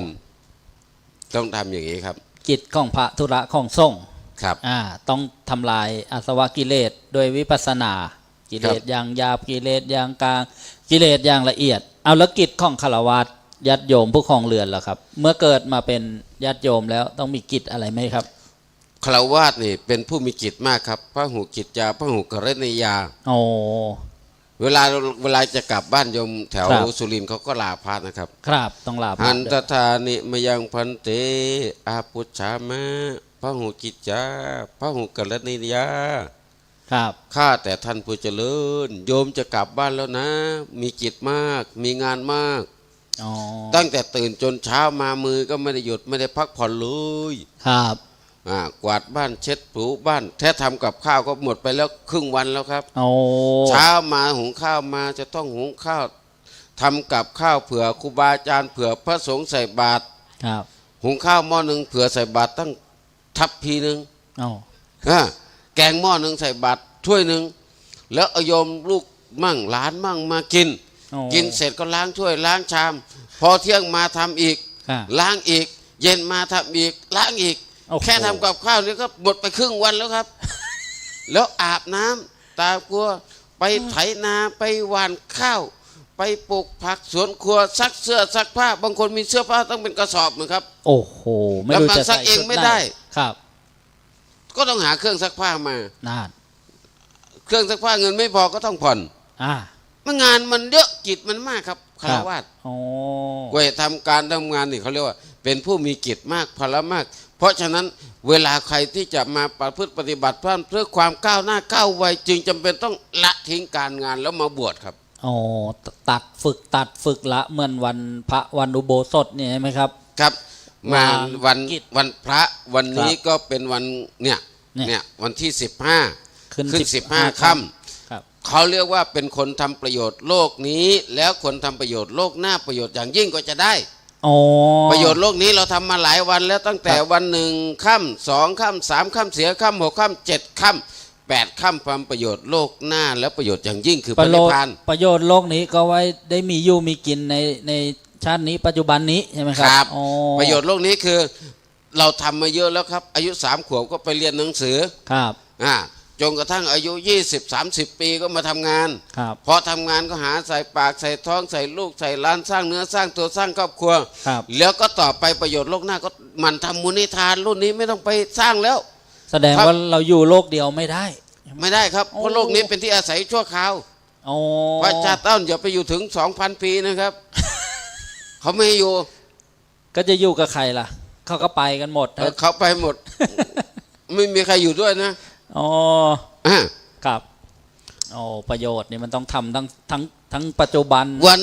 วันพระ ชาติ 15 ค่ำนี่จึง ครับ จำเป็นต้องทำประโยชน์โลกหน้าอย่างโยมมาทำนี่เรียกประโยชน์โลกหน้าด้วยเนี่ย โอ้ แล้วก็ประโยชน์อย่างยิ่งจะพึงถึง ครับ ครับ แล้วก็ญาติโยมก็ต้องมาฝึกก่อสร้างกันไหมเนี่ยโยมสวรรค์ไม่มีช่าง ไม่จำเป็นบนสวรรค์ อำนาจบุญเกิดนี่โยมมาทำบุญสร้างโบสถ์สร้างวิหารสร้าง ครับ กุฏิศาลาเอามาทำบุญ100-200ปั๊บเกิดเป็นวิมานข้างบนแล้ว เหมือนวิมานของนันทิยะมานพใช่ไหมครับ ครับ โอ้ ไม่ต้องหาช่างครับ ครับ ทำไว้ชาตินี้เลย โอ้โหสำเร็จ ที ด้ว นี้ ย ไอ้ บุญ ที่เขาทำสะพานนะเพราะว่าเขาไม่ได้ทำสะพานถวายครับ อ๋อ เวลาสร้างก็สร้างโบสถ์สร้างกุฏิสร้างศาลาไม่ได้สร้างสะพานครับ เอาจะใจนั่นนะมันสำคัญใช่ไหมครับ อ้าว ที่ คือ จะ คือ น้อม ย่างครับ ไปในทางไหน ครับ อาจารย์ต้องรู้ครับ เวลา ครับ จะทำบุญให้ทานเนี่ยต้อง ครับ คิดแต่ว่าเราจำเป็นต้องใช้อะไร อ๋อ อะไรบ้างที่เราอยากได้ที่ไม่มีให้ทำบุญอันนั้นครับ หลวงพ่อขาดอะไรบ้างครับ นะ ขาดอะไรบ้างครับ เรื่องอื่นผมไม่ขาดเดี๋ยวเงินครับ เงินนี้มันเป็นอะไรได้บ้างเป็นโบสถ์ได้ไหม เงินนี่มันทำเป็นดุจหนึ่งว่าแก้วสารพัดนึก ครับโอ้ ไฟฟ้าไม่สว่างนี่เงินนะครับนี่ อ่ะ อ่ะ หลวงพ่อเคยบรรยายไว้มันทั้งซื้อและโง่ใช่ไหมครับเงินเนี่ย เงินนี่เป็นของสมบัติที่มีความซื่อสัตย์และโง่ที่สุด เป็นยังไงครับ ใช้ทำชั่วก็ไป ไป ใช้ทำดีก็ไป ไปหมด เห็นไหมไอ้พวกที่ไปซื้อยาบ้าขายยาบ้าเขาต้องการ ครับ เงินไปมึงไปยาบ้ามาเงินมันก็ไป อ๋อ มันซื่อแล้วโง่คิดเองไม่เป็น ต้องคนคิดให้ อ๋อต้องคนคิดให้ด้วย ครับ อ่ะแสดงว่ามันไปอยู่กับใครมันก็จะขึ้นอยู่กับคนนั้นแหละ ครับ อ๋อ นะแล้วก็เวลาไปทำบุญก็เงินก็ไปนะครับ ไปด้วย ไปด้วยครับ แต่ส่วนมากแบงค์เขียวๆจะฉลาดครับ แบงค์ม่วงๆกับแดงๆเทาๆไปไหนหมดล่ะครับ เขาคุยกันนู่น ครับ มันคุย วันหนึ่ง า ส ไ ตางค์มาประชุมกันในถุงเดียวกันเฮ้ยเรามาอยู่รวมกัน ครับ ดูสิว่ามันคุยกัน อ่ะ เฮ้ยไอ้เทามึงไปไหนมาไอ้เทาว่ากูไปห้างมาบิ๊กซีมา ไปห้าง แล้วไอ้ม่วงล่ะโอ้ม่วงเหรอฉันนี่ไปสนามบินสุวรรณภูมิไปดอนเมืองมั่งไปปักใต้มั่ง โอ้ ไปเที่ยวที่ต่าง อ้าวไอ้แดงไอ้แดง ๆไอ้แดงไปไหนมาเดี๋ยวไปสวนป่าสามัคคีทำกับไอ้เขียวไปเที่ยวกัน ไอ้แดงกับไอ้เขียว ครับ ส่วนป่าสามัคคีทำเหลืออีก15 นาทีจะหมดเวลาแล้วหลวงพ่อ ครับ เอามาเรื่องเอาส่วนป่าสามัคคีทำทำไมต้องเป็นส่วนป่าทำไมต้องสามัคคีทำไมต้องมีคำว่าทำมาด้วยล่ะครับ คือคำว่าสวน ครับ หมายถึงของเป็นคำว่าสวนนะ ส่วนไม่ใช่ว่าส่วนกันไปส่วนกันมา เอาทีละศัพท์ที่ภาษาก่อน ครับครับครับ เอาภาษามันคำว่าสวน ครับ ภาษาไทยแปลว่าเดินกันไปเดินเข้าเดินออกเดินสลับกันมา ส่วน สวน เหมือน อีก เหมือน คำ ส่วนสนามหรือเปล่า ครับนั่นแหละ คือเดินสวนกันไปสวนกันมา ครับ สองคำว่าสวนแปลว่าของที่จำเป็นจะต้องกิน อ๋อ เช่น ของ ในมีมะม่วง มีลิ้นจี่มีลำไย ครับ มีเคาะมีละมุด มีมังคุด ครับ มีทุเรียน มีผักกาดผักชีกะหล่ำปลี ครับ ผั ส่วน สาบผักอะไรนี่เขาเรียกว่าสวนครับ อ๋อ มารวมกันเขาเรียกสวน ครับ คำว่าป่า ครับ หมายคือว่าต้นไม้หลายชนิดมาประชุมกัน อ๋อ มาอยู่รวมกันไม่ใช่อย่างเดียว ครับ ไม่ใช่มีต้นไม้ต้นเดียวเรียกว่าป่า อ๋อ แต่ต้นมีต้นตะเคียนต้นพยุงต้นยางต้นไผ่ ครับ ต้นไม้ต้นน้อยต้นใหญ่ไม้บางอย่างร่มมากบางอย่างอาศัยเงามันรวมกันเรียกว่าป่า ป่าครับ สามัคคี สามัคคี สามัคคีว่าคือต้องประชุมกันต้องช่วยกันต้องสมานกันต้องมาทำร่วมกัน อ๋อต้องมารวมกันและรวมด้วยช่วยกัน อ่า ถึงจะเรียกว่าสามัคคี ครับท ท ำหมายความว่าทอทหารสลามก็ต้องบอกว่ามันไม่เกิดขึ้นเอง ำครับต้องทำขึ้นมา ต้องทำขึ้นมาพระครูท่านก็บอกเราก็ทำคนนู้นก็ทำก็เรียกว่าพระท ครับ ำโยมก็ทำพระก็ท ครับ ำถ้าโยมก็เรียกว่าทำถ้าทอรอมอคำว่าทำหมายถึงคำสอนของพระสัมมาสัมพุทธเจ้า คำสอนของพระพุทธเจ้าก็ได้ เอา ของ คราวนี้ ผู้ เรามาคำว่าทำคำเดียวมันก็เลยต้องเป็นแปลเป็นสองคำครับ ครับ เนี่ยใช่ไหม ครับ เลยเรียกว่าสวนป่าสามัคคีธรรม อ่ะรวมกันทั้งหมดเลยแปลว่า แปลว่า สวนหมายถึงผลไม้ของที่กินได้พืชผักสวนครัว คืออยู่ในนั้นมันต้องดีแน่นอนละ มี ครับ ป่าก็คือต้นไม้ใหญ่ต้นไม้เล็ก ได้ มาหลายชนิดมารวมกัน ได้ลมได้เงา แล้วสามัคคีก็ร่วมกันสร้างขึ้นร่วมกันทำขึ้น ครับ คำว่าทำตัวนี้ก็คือมันไม่เกิดขึ้นเองต้องทำให้มันเกิด อ๋อทออำทำเลยนะไหมครับ ครับทอมท แล้วมันเกิดทำอีกอย่างหนึ่งด้วยถ้า อ่ะ ทำทั้งหมดเนี่ยก็เกิดทำถูกต้องดีงามนี่ ครั ก็ บ ท คำว่าทำตัวนี้ก็คือทำให้เกิดกุศลอย่างพวกเรามาถือศีลมาสวดมนต์มานั่งภาวนานี่ก็คือท ำครับ ำทออำทำด้วย แล้วพวก มา ที่ รวมกัน พวก เลย ที่ ครับ นอนนั้นเป็นธรรมไหมครับ อันไหนครับ นอนนั่น นอนก็เป็นธรรมครับ เป็นธรรมเหมือนกันใช่ไหม เพราะ ครับ ใช้หลังท เออเดี๋ยวโยมว่าใช้หูฟังนี่ไม่ได้ใช้ตัว ำใช้หลัง ฟัง ทำแต่หูฟังอยู่ ค่ะ อืม เขาเรียกว่านอนฟังความครับ ครับนั่นแหละเฮ้ยจะนินทาอะไรกูเปล่าหัว เสื้อนอนอย่าว่าเสื้อหลับนะครับ ครับ นอนฟังธรรมนะครับ ก็ได้ประโยชน์ ครับ นี่ส่วนป่าสามัคคีธรรม ครับ นะปี 2562 วันที่ 22 มิถุนายนได้มาปลูกป่ากัน แต่ว่าทอดผ้าป่าสามัคคีเมื่อวันที่ 16 มิถุนายน พุทธศักราช 2562 ที่ศูนย์ปฏิบัติธรรมนิมิตใหม่นู่นผมก็ไปร่วมวันนั้นจำได้ว่าร่วมบุญมา10,000 กว่าบาท เพราะว่าเป็นวันขายวันเกิดผมอันนี้ แต่ยังไม่ได้โอกาสเดินทางมาปลูกต้นไม้วันนี้มา5 ปีให้หลังโอ้โหเกิดนะเป็นส่วนป่าสามัคคีธรรมทีแรกก็จะคิดลังเลจะไม่มา พอมานึกถึงความสามัคคีนี่โอ้โหไม่มานี่ก็คาดเราไปนี่ก็ไม่สามัคคีละ ครับ ไม่สำเร็จ ก็เลยต้องมาครับ ทอดผ้าป่าผมนึกถึงเรื่องหนึ่งครับ เรื่องไหนครับ คือคำว่าทอดผ้าหมายถึงเอาไปทิ้ง ทอดทิ้งฮะ ทอดทิ้งมาจากคำว่าทอดทิ้งครับ ถ้าเป็นปลาก็ไม่แหละ ถ้าทอดทิ้ง คืออย่าง เนี่ นี้ ยนะ สมัยก่อนเนี่ยมา ครับ ดั้งเดิมเลยครับ ครับ มีพระบางรูปท่านถือธุดงควัตรไม่รับคฤหบดีจีวร คือสมัยแรกๆนี้พระพุทธเจ้ายังไม่อนุญาตให้พระเนี่ย ครับ รับผ้าจากญาติโยมได้ ครับ หรือว่า ที ผ้า นี้ สำเร็จรูปเนี่ยใช่ไหมครับ พระต้อง หาผ้า ไปหาเก็บ ครับ ผ้าขี้ริ้ว ครับ ผ้าที่เขาทิ้ง ครับ ผ้าห่อศพ ผ้า ครับ ที่เขาวางตามป่าตามต้นไม้ที่ไม่มีเจ้าของ อ๋อ เอามาซักแล้วมาย้อม ถือว่าเป็นของบริสุทธิ์ ครับ อ๋อ ทีนี้เอาไปถวายท่านไม่รับ ครับ โยมก็เลยเอาผ้าไปทิ้งไว้เขาเรียกทอดผ้า ทอดผ้า เพื่อผ้าไปทิ้งทอดทิ้ง อ๋อทอดแล้วก็ทิ้ง แล้ว ไ ก็มาบอกว่าพระคุณเจ้าพระอาจารย์ต้นพอดีโยมเดินผ่านไปทางนู้นมีผ้าเขาทิ้งอยู่นั้น อ๋อ มันไม่มีใครใช้หรอก ครับ นิมนต์ท่านไปดูหน่อยสิ อ๋อ นิมนต์ให้ไปดูอ้าวผ้านี้ไม่มีเจ้าของ ครับ เราก็บังเอาสกุลเอาได้เลยครับ อ๋อถือว่าเป็น เดี๋ยว ของ บาง จริง สกุล แล้วบาง เขา ที เลย บางทีอยู่กับศพต้องไปทำยังไงครับเขาผ้าที่เขาห่อ ก็ ศพมาเนี่ย เอาผ้าไปดึงผ้ามาแล้วก็ไปชักมาเขาเรียกว่าผ้าบางสกุล อ๋อ ประเพณีแม้เกิดขึ้นมา ที่ว่าอนิจจาวัตสังขาราวา ครับ ทวัย นั่นแหละนั่นแหละ โอ้ แต่ทีนี้ธรรมเนียมมันติดมาถึงปัจจุบันนี่ครับ หลวงพ่ออย่าไปชักคนที่นอนนั้น เว นะยังไม่ใช่ เวลาโยม เวลาโยมเขาจะเอาของมาที่วัดผมเนี่ยเขาก็ ครับ เอาของมาทิ้งไว้แล้วก็ให้ไปเคาะตีละครั้ง อ่ะ มึง เดินไปดูใช่ผ้าไหมครับ ผมก็ สงสัยโยมเขาเอาทอดผ้าป่า คือเขาไม่ อ่า เจาะจงใครนะครับ ใช่ครับบางที่จุดประทัดก็มี เอาบางทีเขาก็จุดประทัด ครับ บางทีเขาก็ตีละครั้งแล้วก็เดินไปละ ครับ วันนี้ อ่า มันเคยมีเขาเอาผ้ามาแล้วก็เอาของมาใส่กล่องใส่ลังมา แล้วก็ไป ครับ ชักบางสกุลมาแล้วก็มีของมีบางทีมีสบู่มียาสีฟันมีผ้ามีของใช้มี ครับ จตุปัจจัยด้วย อ่า บางทีก็เป็นพันนะครับ ครับสมัยก่อนเป็นอย่างนั้น ครับ สมัยนี้เป็นยังไงครับ วันนั้นผมได้ยินเสียงระฆังก็ไม่ตีนะ แสดงว่าไอ้หมอนี่ไม่รู้จัก รู้จักกันด้วยนะ มีรถผ่านมากำลังนั่งสวดมนต์เฮ้ยเราไม่ธรรมดานะถ้าสวดมนต์อิติปิโสปาหุงเนี่ยขังครับสวดแล้วจะได้ฉันข้าว อ๋อ เพราะจันทร์วันพระเนี่ยเขาสวดอิติปิโสปะคะวา อ๋อ อะระหังสัมมาสวดเสร็จแล้วได้ฉัน ผาหุ่งทำนา ครับ กุศลาทำเงิน ครับ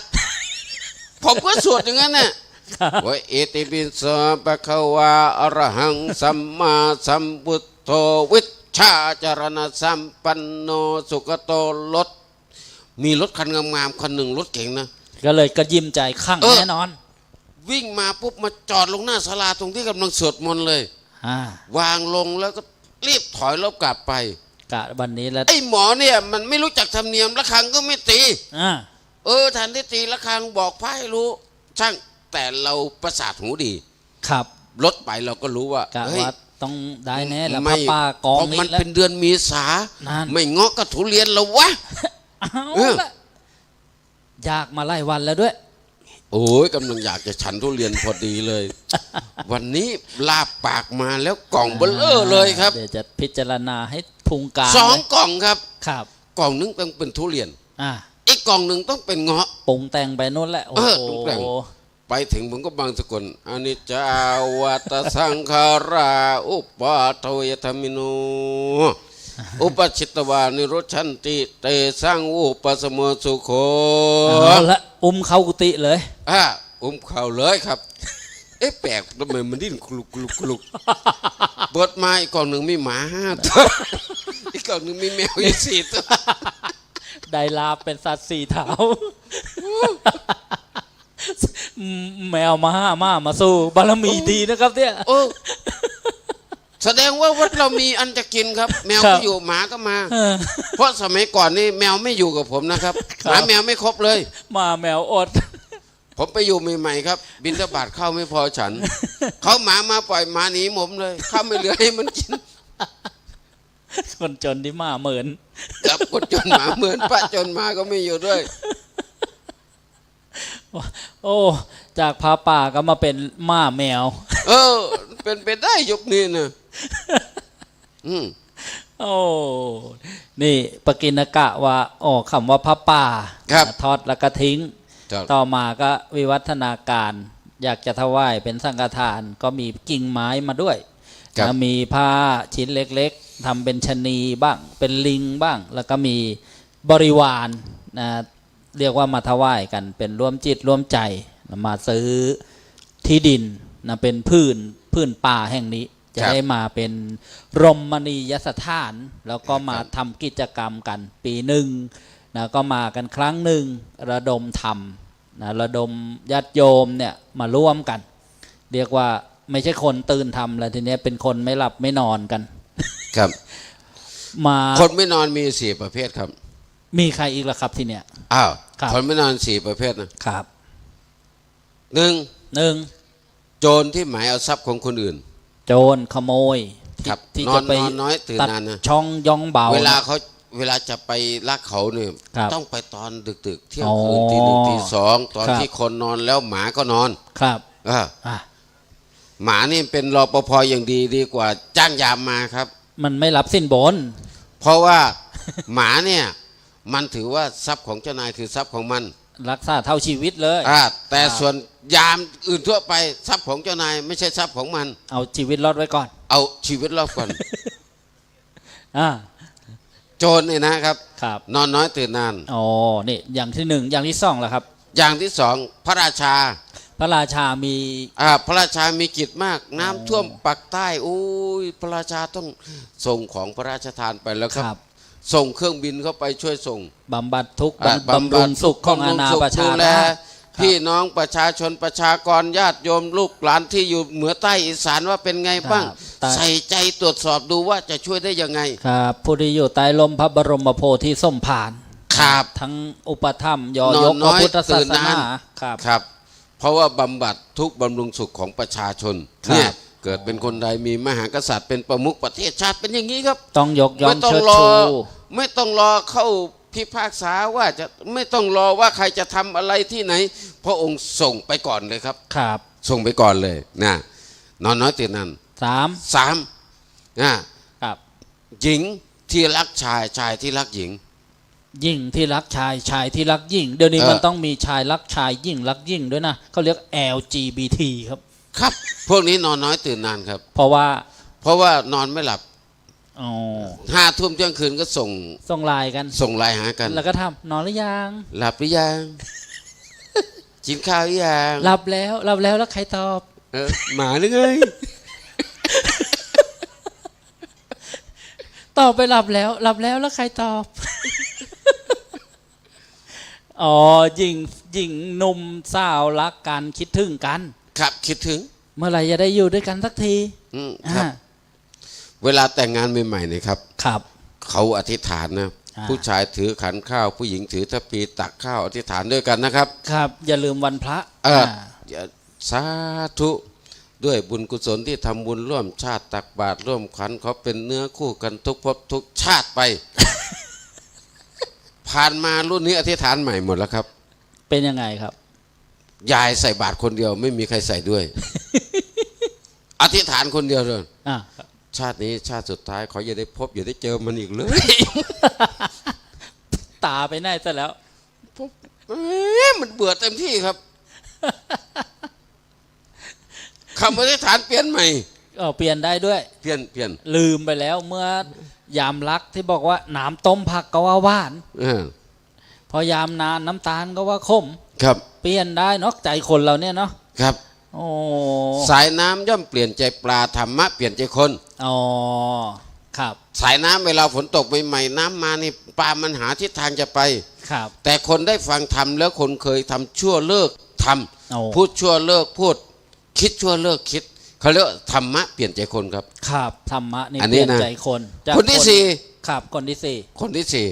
พวกที่มานี่แหละครับ นอนน้อยตื่นนาน อ๋อรวมทั้งภิกษุผู้ทำความเพียรด้วย ครับ อยาก ป่า จะ ลบเพลินเขานอน5 ทุ่มเที่ยงคืนทางนี้เดินจงกรมนั่งเดินไปเดินมาก็เดินไป ครับ เดินเขาเรียกเดินจงกรมก็คือเดินกลับไปเดินกลับมา ยังมีสติ ยังมีสติ โอ้นี่เห็นทุกข์โทษเวรภัยในการเวียนว่ายแต่เกิดใน ครั วั บ ฏสงสาร เกิดมาทีไรก็ต้องมาแก่ แก่ ถ้า ทีไร แก่แล้ว ก็ ก็มาเจ็บมาป่วยไอ้ความแก่ความป่วยแบ่งปันกันก็ไม่ได้ ของใครของท่าน ของใครของมันไม่ใช่ฉันปวดครึ่งหนึ่งโอ้ยฉันรักแม่มากแบ่งแม่มาครึ่งหนึ่งก็ได้ ไม่ได้ครับ ไม่ได้ แบ่งกันไม่ได้ หลวงพ่อองค์หนึ่งอาพาธหรือว่าป่วย ครับ เป็นซ่อนกรรมฐานมาด้วยทีนี้ ไปนอนโรงพยาบาลก็ปวดลูกศิษย์ก็ไปเยี่ยมกับหลวงพ่อบอกหลวงพ่อก็เจริญกรรมฐานแบบที่หลวงพ่อสอนพวกยันดิ กำหนด หลวง ป พ่ ว อ ดหนอก ำหนด ปวดหนอหลวงพ่อว่ากูรู้ถ้ามันไม่หาย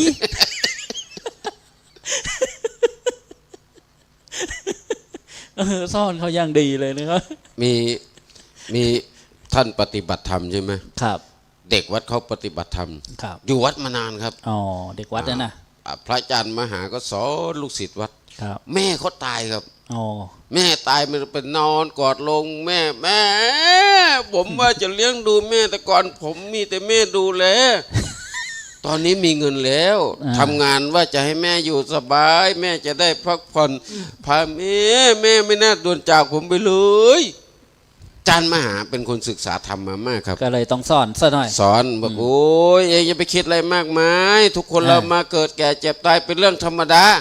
แม่แกไม่ได้ตายผมตายหาอะไรแม่แกหมดอายุอยู่มานานๆก็เป็นอย่างนี้แหละทุกคนก็ต้องตาย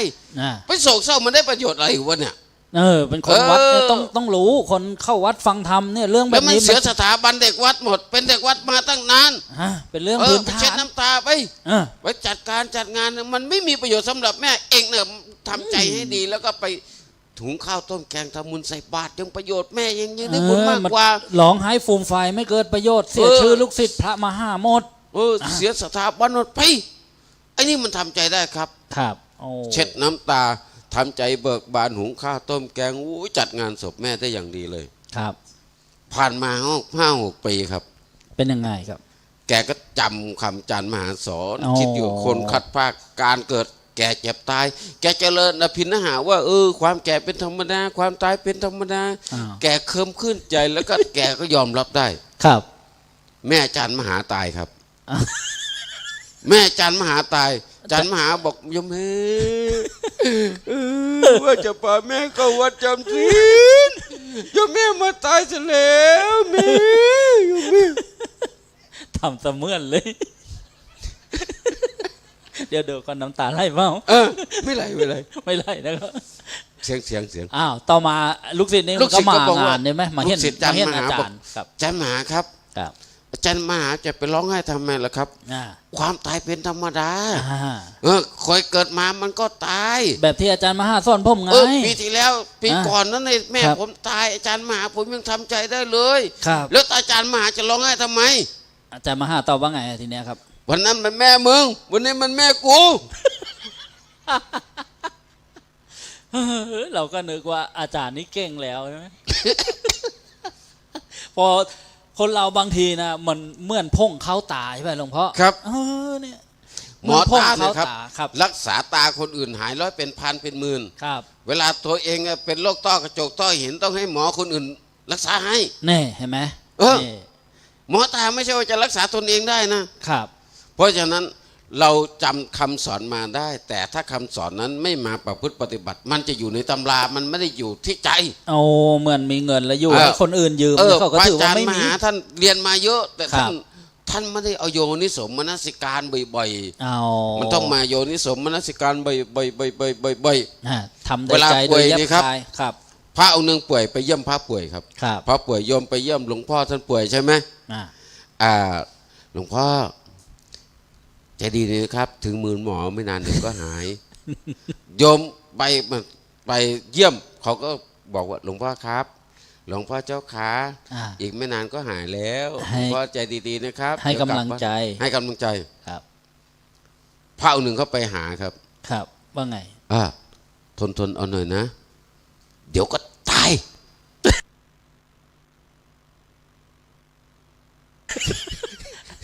เดี๋ยวก็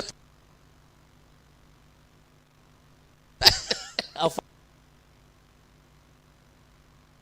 ความจริงไปบอกใช่ไหม บอกจริงๆเลยทนเอาหน่อยเดี๋ยวก็ตาย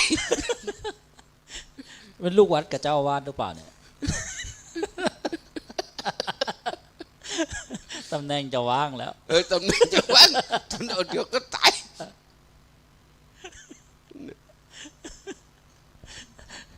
โอ้โหเรียวดูเวลาหลวงพ่อ ครับ หมดเสร็จแล้ว วันนี้ปลุกโยม อ่า คือโยมมานานก็ที่ตามเอาสาระธรรมต่างๆมาเพื่อปลุกจิตปลุกใจญาติโยมให้ตื่น ให้ จาก ตื่น นิวรณ์เขาเรียก ตื่น ความเหงาเขานอนคือกำจัดนิวรณ์ไม่ต้องเอามีดไม่ต้องเอาไม้เรียว เอามุกมาปลูกครับ เอาเลยนะครับ มุกครับ มุก ครับ อ๋อให้เลือกบันเทิงลื่นเริงในธรรมะเนี่ยแหละ ครับ ให้ เขา หัว เรียก เราะ ว่า บ้าง เป็น ครับ โยมไม่ใช่ว่านั่งฟังธรรมแล้วนั่งร้องไห้ อ๋อ แต่โยมจะต้องเบิกบานเขาเรียกเป็นผู้รู้ผู้ตื่นผู้เบิกบาน เบิกบานในธรรมะ ใน สาระ ธรรมะ บันเทิงบ้าง สาระ อะไรบ้างใช่ไหมครับ ค จะ รับ ได้เกิด อย่างนั้น จิตใจมันจะได้นะคบคิด หรือว่ามองโลกบางคนมาเอาความทุกข์มาอย่างเงี้ยใช่ไหมครับ ครับ โอ้โหอยู่ที่บ้านอย่างที่ว่ามีเรื่องมากมายนะผัวเมียทรัพย์สมบัติข้าทาสบริวารโอ้สารพัดความทุกข์เลย พอมาได้ฟังธรรมะมาเจอเพื่อนกัลยาณมิตรใช่ไหมครับเนี่ยก็ได้ปรับจิตปรับใจปรับอารมณ์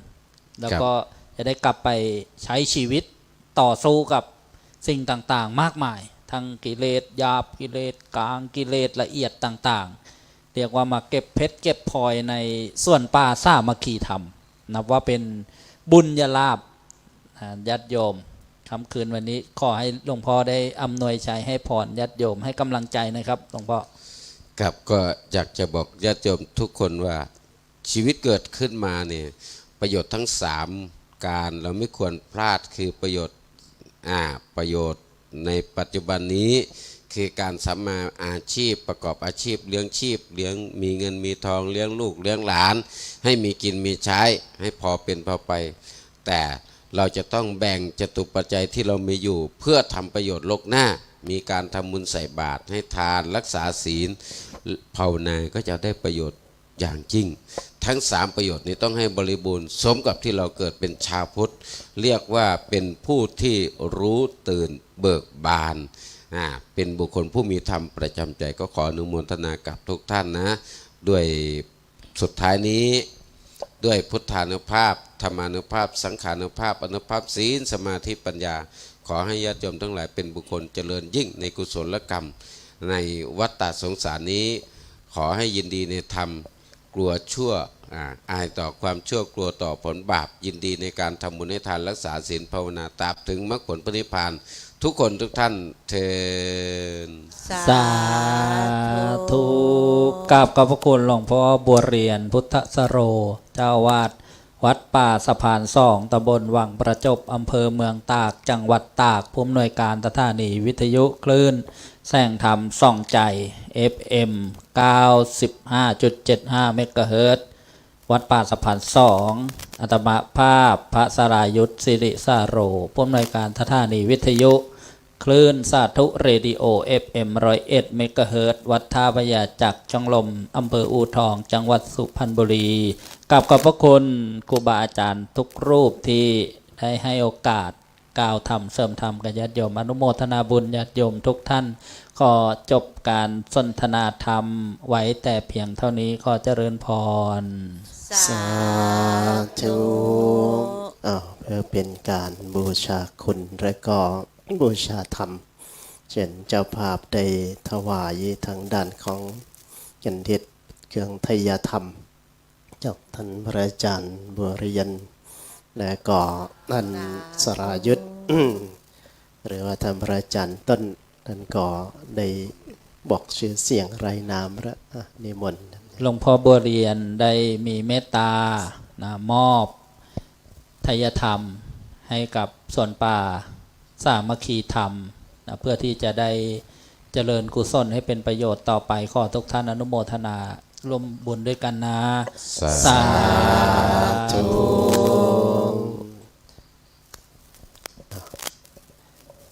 เราก็รับพรไปแล้วนะจอมนะเอาคุบเข่าขึ้นนะ หลวงพ่อ อิจิตังปฏิตังตุมหังคิปะเมวะชมิชตุสัพเพปเรนตุสังกปา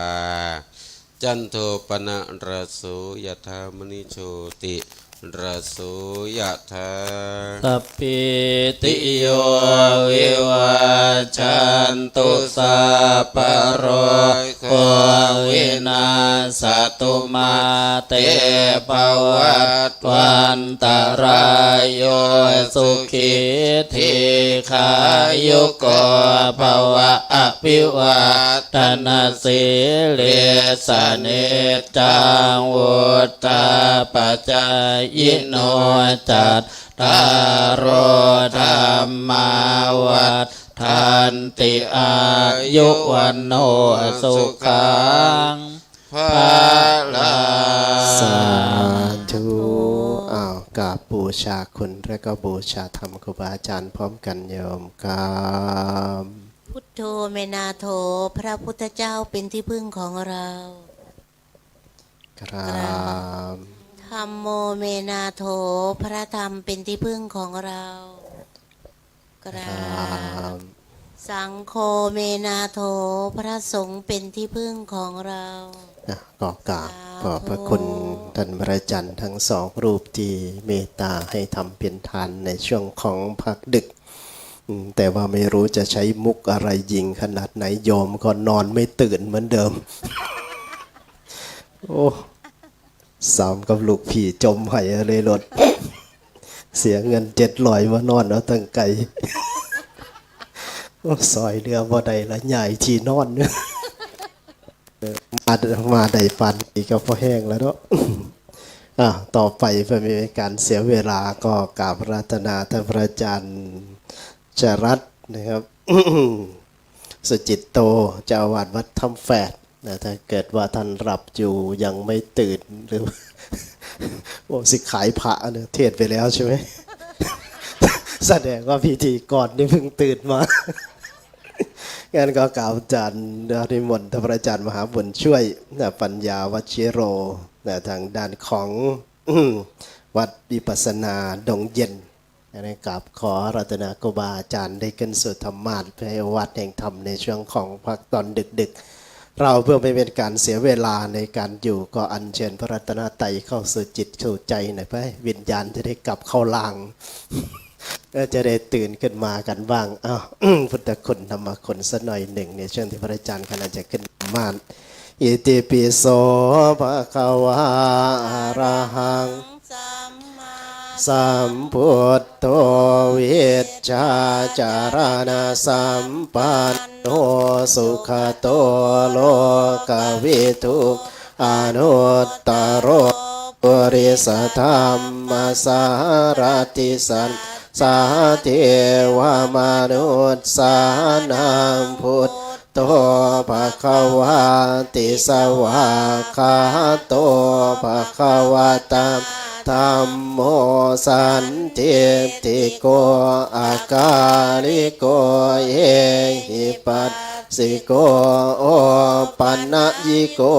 ปัจจัตตังเวทิตัมโพวินโยหิติสุปฏิปันโนภะคะวะโตวากสังโฆอุ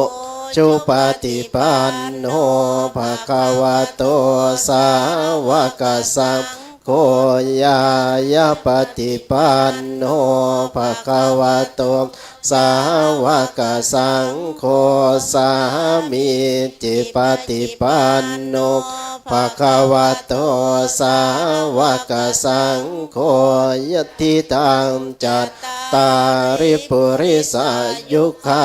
นิอัตถปุริสปุคลาเยสะภะคะวะโตสาวกสังโฆอาหุเนยโยปาหุเนยโยทักกิเนยโยอัญชริการณิโยอนุตตรังปุญญเกตังโลกัสสติกราบครูบาอาจารย์สักหน่อยนึงกราบพุทโธเมนาโถพระพุทธเจ้าเป็นที่พึ่งของเรา กราบธัมโมเมนาโถพระธรรมเป็นที่พึ่งของเรา กราบสังโฆเมนาโถพระสงฆ์เป็นที่พึ่งของเราอารัธนาธรรมขั้นกลางเลยพระมหาจาโลกาทิปติสัมปติกัดอัญชาลีอันนาทิวรังอายาจาทาสันติทาสันตาปาราชาคาชาติกาเทเสตุธรรมังอนุกรรมปิมังประชางกราบนิมนต์เจ้าค่ะขออนุญาตให้ญาติโยมทุกคนเหยียดขาซะนะยืนขึ้นโยมก่อนจะฟังทำยืนโยมที่นอนอยู่อย่ายืนโยมอ้าวโยมยืนทุกคนที่ตื่นอยู่แล้วยืนทุกคนห้ามคนนอนยืนโยมอย่าไปเหยียบหัวเขาอ้าวยืนโยมอ้าวโยมยืนเสร็จแล้วโยมว่าตามกายยืนเป็นรูปจิตรู้กายยืนเป็นนามกายยืนเป็นรูปจิตรู้กายยืนเป็นนามได้กี่คำแล้ว2 คำนะต้อง3นะกายยืนเป็นรูปจิตรู้กายยืนเป็นนามถ้ายืนนานๆกายเป็นทุกข์ใครเป็นคนรู้อย่าว่าตามที่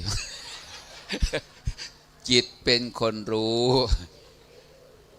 ว่าตามนะโลกภายนอกกว้างไกลใครก็รู้โลกภายในลึกซึ้งอยู่รู้บ้างไหม มองทางโลกมองข้างนอกมองออกไปมองพระธรรมมองข้างในเข้าหาตัวสำหรับญาติโยมผู้มานั่งฟังธรรมยืนฟังธรรมนี่ต้องเอา3 รอบนะโยมนะโลกภายนอกกว้างไกลใครก็รู้โลกภายในลึกซึ้งอยู่รู้บ้างไหมมองทางโลกมองข้างนอกมองออกไปมองพระธรรมมองข้างในเข้าหาตัวโลกภายนอกกว้างไกลใครก็รู้โลกภายในลึกซึ้งอยู่รู้บ้างไหมมองทางโลกมองข้างนอกมองออกไปมองพระธรรมมองข้างในเข้าหาตัวต่อจากนี้ว่าเอาเองโอ้สาธุมันพอดีมันหนาวน้ำแดงโอ้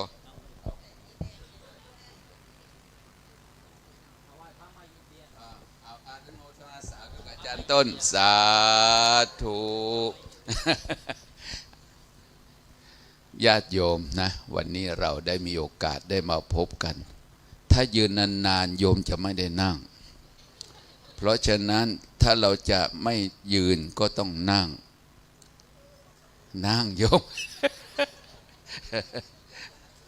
อ้าวเรียบร้อยโยมตอนนี้ได้เปลี่ยนอิริยาบถแล้วโยมนั่งตามสายโยมนั่งขัดสมาธิก็ได้โยมนะขัดสมาธิก็ได้นั่งพับเพียบก็ได้นั่งเหยียดขาแบบศรีลังกาก็ได้โยมญาติโยมนั่งให้ตามสบายโอ้อากาศหนาวนะโยมนะอากาศหนาวอาตมานึกว่าจะไม่หนาวอาจารย์พระครูประหลัดนรงค์ไม่มันพลาดโยขอไม่ใช่ประหลัดนะมันนั่งใกล้อาจารย์บุญเหมือนกันโยมที่อาตมาเนี่ยมานั่งใกล้อาจารย์พระครูเรียกชื่อท่านนะอาจารย์พระครูบุญมีถ้ามานั่งกันบัดเดี๋ยวไม่เรียกชื่อบัดเดี๋ยวลืมชื่อโยมวัดวาลีศรีมารามเรียกพระครูประหลัดนรงค์นี่เป็นพระครูประหลัดไปอะไรญาติโยมวันนี้ถือว่าเราได้มีโอกาสได้มาร่วมกันปฏิบัติธรรมมาพูดถึงเรื่องของการปฏิบัติธรรมมาปฏิบัติที่ไหนมาปฏิบัติที่สวนป่าปฏิบัติที่สวนป่าสามัคคีธรรมที่ท่านพระครูประหลัดนรงค์ฤทธิ์ท่านเป็นคนมีบุญโยมได้มรดกตกทอดจากบรรพบุรุษมรดกตกทอดจากบรรพบุรุษทรัพย์ภายนอกสมัยเก่าตรงนี้ไม่ใช่ของท่านพระครูประหลัดนรงค์ฤทธิ์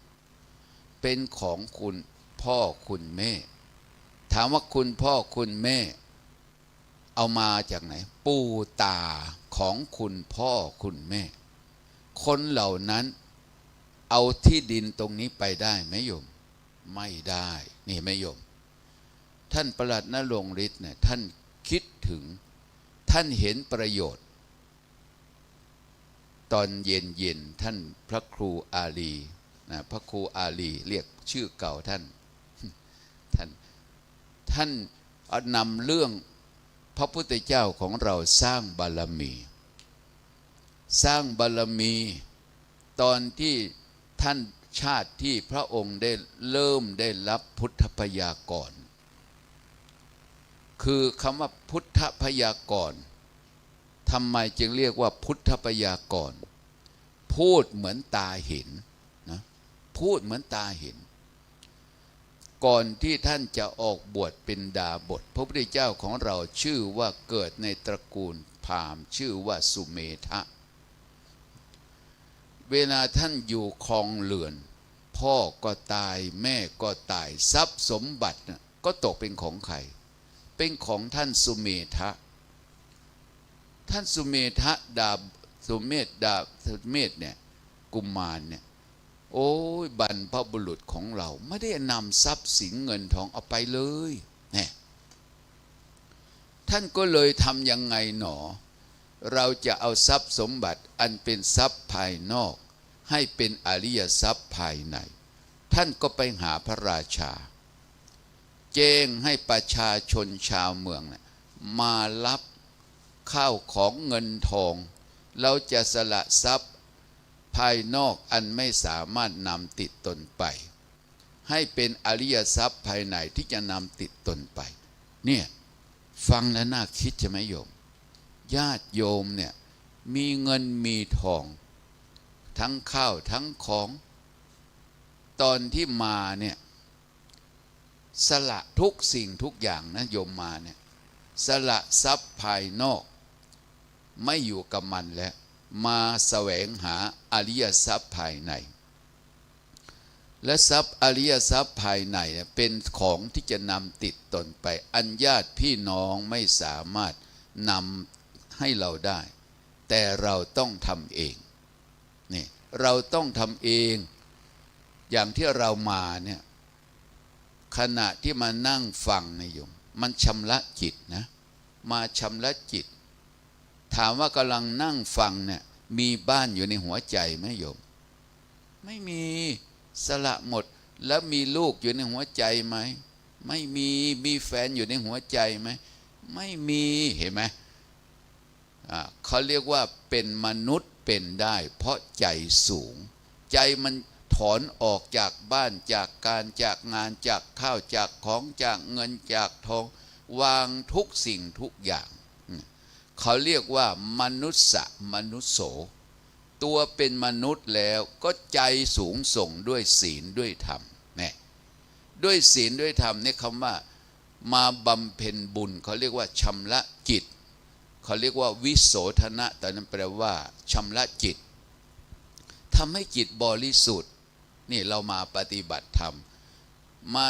มาปฏิบัติธรรมก็มาชำระจิตให้บริสุทธิ์เขาเรียกว่าบุญตัวนี้แปลว่าชำระนะบุญตัวนี้แปลว่าชำระถ้าภาษาบาลีว่าอัตโนสันตานังปุนาติโซเทตีติปุญญังทำใดที่ไปชำระจิตใจของเราให้สะอาดเสื้อผ้ามันสกปรกด้วยฝุ่นละอองแปดเปื้อนทำให้เสื้อผ้าไม่สะอาดแต่ถ้าเกิดว่าเรามาอาบน้ำด้วยมาซักด้วยแฟบด้วยสบู่เสื้อผ้าสะอาดจิตใจของเราก็เหมือนกันจิตใจของเราคำว่าชำระในที่นี้หมายความว่ามาวางนั่นเองวางสิ่งนั้นแล้วก็มาเอาสิ่งนี้และสิ่งนี้มันเป็นสิ่งที่สะอาดทำให้ใจของเราอยู่กับตัวเองเนี่ยมามองดูตัวเองนะชำระจิตชำระใจจึงพูดคติธรรมบทแรกที่ให้ญาติโยมพูดคำจำได้ใช่ไหมโยมภาษาพระใครไปอินเดียไปวันแรกเลยเด็กแขกบอกคุณแม่จำได้นะจำได้ว่าก็ไม่รู้มันเจอกันที่ไหนมันเห็นเราว่าจำได้แต่อันนี้โยมมันมีสองมองโลกมองธรรมโลกภายนอกกว้างไกลใครก็รู้คนที่ไปเที่ยวประเทศโน้นประเทศนี้โลกภายนอกพอพูดปั๊บรู้เลยเนี่ยโลกภายนอกกว้างไกลใครก็รู้เห็นชัดใช่ไหมโยมในประเทศไทยจังหวัดไหนที่เราไปพอพูดปุ๊บรู้เลยโลกภายนอกกว้างไกลใครก็รู้โลกภายในลึกซึ้งอยู่รู้บ้างไหมโลกภายในก็คือกายและใจเนี่ยรู้โลกภายในลึกซึ้งอยู่มันลึกซึ้งไงเพราะมันใกล้โบราณว่าหญ้าปากคอกมันไกล ตอบไม่ได้ หญ้าปากคอกมันไก่ปากควายเปิดประตูปุ๊บรีบออกไปข้างนอกเลยลืมดูใกล้ๆเหมือนกันโยมคือโลกภายในหมายเอากายและใจทำไมจึงพูดเรื่องนี้เพราะว่าถ้าเราไม่ดูตัวเองแล้วมันลืมตัวเองมันลืมตัวเองเป็นไงมันก็ไปเอาสิ่งนั้นมาเป็นตัวเองก็เท่านั้นเองเอาที่เรามานั่งเนี่ยกายเป็นเรานะโยมจิตเป็นเราภาษาบาลีเขาเรียกว่าอัตตาอัตตาไม่ใช่ปิตานะอัตตาเนี่ยแปลว่าตนอัตตาแปลว่าเราอัตตามีสองส่วนกายกับส่วนใจถ้าเอากายกับใจมารวมกันเข้าคำว่าเราก็เกิดจริงไหมโยมเอากายกับใจมารวมกันเข้าคำว่าเราก็เกิดถ้ามีเราสักเปรียบเทียบคำว่าเขาบุคคลอื่นก็มีเห็นไหมโยมถ้าเราเห็นกายเป็นรูปเห็นจิตเป็นนามแล้วมีเราไหมไม่มีที่นั่งอยู่ในใครนั่งเขามอข้าแม่อยู่เนี่ยที่นั่งคือใครนั่งกายนั่งนี่ไหมโยมกายนั่งแล้วใครรู้อ่ะจิตรู้เลยถอนอะไรออกถอนอัตตาถอนอัตตาเมื่อถอนอัตตาคำว่าเรามันก็เกิดอะไรขึ้นโยมตอบที่มองหน้าโยมอย่าหลับตาที่อยู่แถวหน้าเนี่ย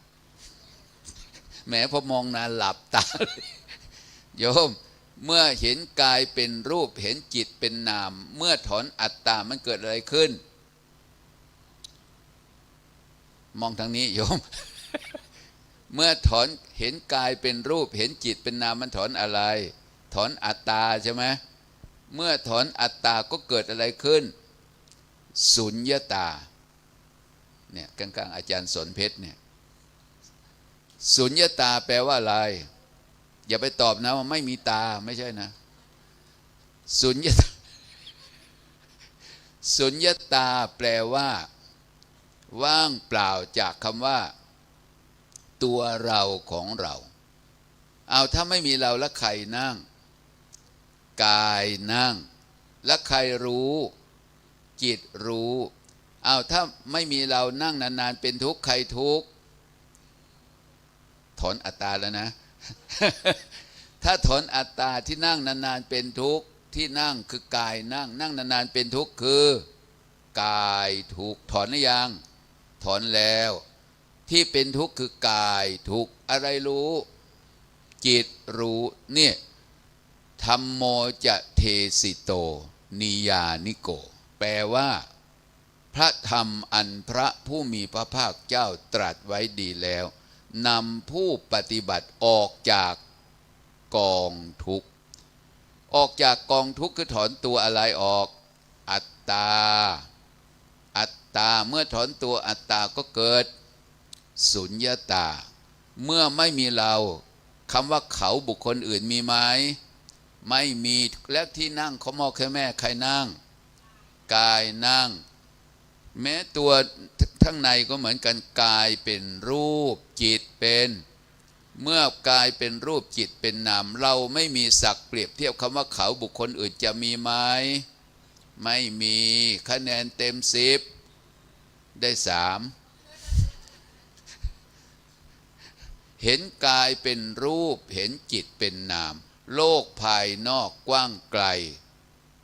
ใครก็รู้โลกภายในลึกซึ้งอยู่รู้บ้างไหมคำว่ารู้บ้างไหมก็คือเห็นกายเป็นรูปเห็นจิตเป็นนามใครตาย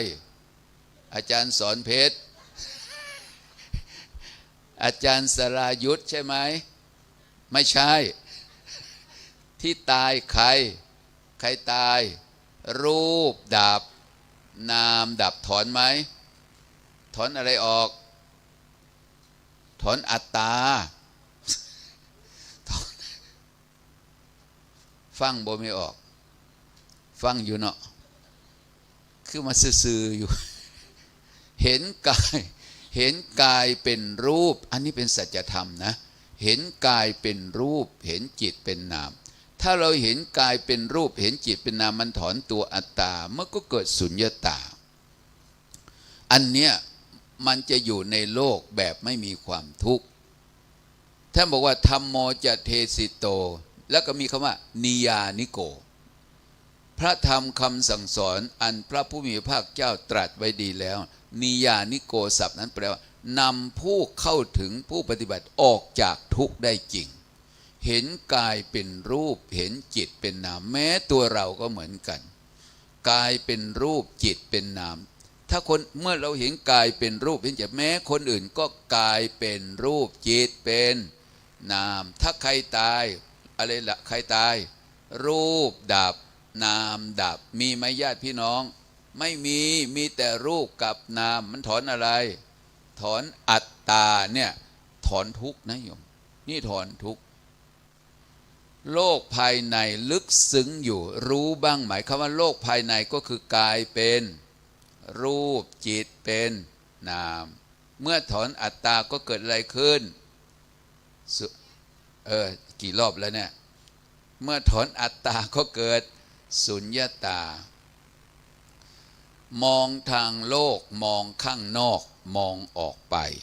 นะมองทางโลกมองข้างนอกมองออกไปมองพระธรรมมองข้างในเข้าหาตัวจำได้ไหมโยมจำไม่ได้ว่าเอาเอง เนี่ยที่บอกว่าโลกภายนอกกว้างไกลใครก็รู้โลกภายในลึกซึ้งอยู่รู้บ้างไหมมองทางโลกมองข้างนอกมองออกไปมองพระธรรมมองข้างในเข้าหาตัวจำได้ไหมว่า เข้าทางแล้วโยมเข้าทางแล้วสัญญาของปุถุชนกับสัญญาของพระอริยเจ้าเหมือนกันหรือต่างกันต่างกันถูกต้องเข้าทางแล้วแต่ไม่ถูกสัญญาของปุถุชนคืออย่างพวกเราเนี่ยกับสัญญาของพระอริยเจ้าโยมว่าต่างกันใช่ไหมโยมแต่เราสวดมนต์ทำวัชชาว่ายังไงสัญญาอนิจจาแปลว่าอะไรฮะสัญญาอนิจจาแปลว่าสัญญาไม่เที่ยงปุถุชนเป็นเช่นใดพระอริยเจ้าก็เป็นแสดงว่าเหมือนหรือต่างเหมือนนี่เอาใหม่โยมนี่แสดงว่าทำท่าลืมหรือเนี่ยมันง่วงนะทำไมง่วงโยมวิธีแก้ง่วงคือลืมตาไว้โยมฟังอย่างนี้โยมเราตอบให้มันถูกถ้าตอบไม่ถูกก็คือผิดสัญญาที่เราสวดมนต์ว่าสัญญาไม่เที่ยง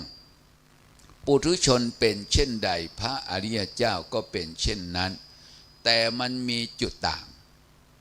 างก็คือเวลาปุถุชนสัญญาไม่เที่ยงใครทุกข์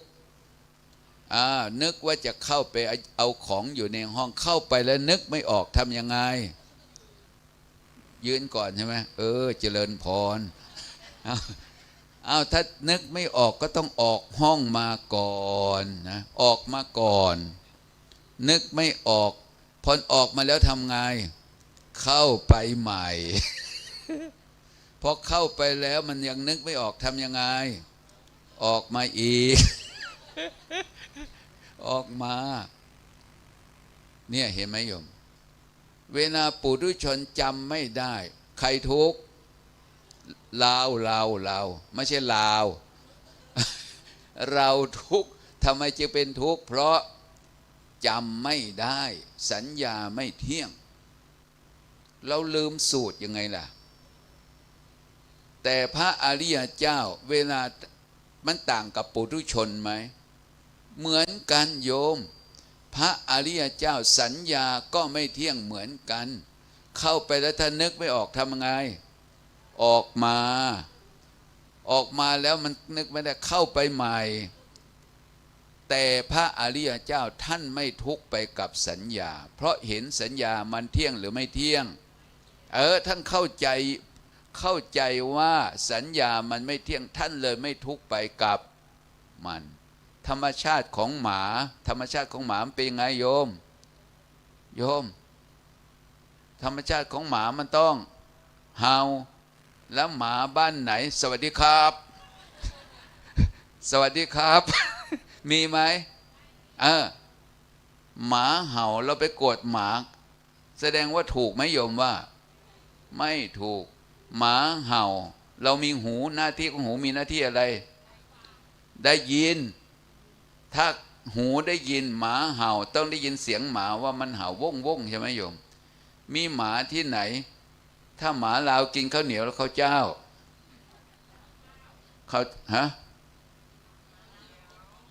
หมาลาวกินข้าวเหนียวเวลาหมามันเห่าห้วยหรือเปล่า แล้วหมาไทยกินข้าวเจ้าหรือข้าวเหนียวข้าวเจ้าแล้วมันเวลามันเห่าฮะหรือ หมาเวียดนามกินข้าวเหนียวแล้วข้าวเจ้าโยมไม่ใช่ข้าวเหนียวแล้วข้าวเจ้ากินเฝอกินก๋วยเตี๋ยวกินเฝอเวลาหมาเวียดนามเห่ามันเห่าไงซินเจ้า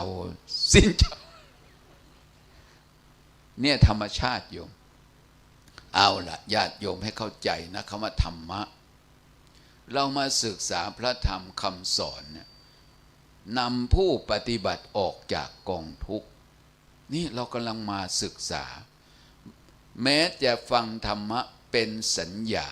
ก็ยังถอนทุกข์ได้โยมลองนึกหยาบๆนะเห็นกายน้อมนึกว่าร่างกายเป็นรูปเห็นจิตเป็นนามถอนหรือยังถอนแล้วเราตรงไหนนั่งเป็นเราใช่ไหมไม่ใช่นั่งเป็นกายรู้เป็น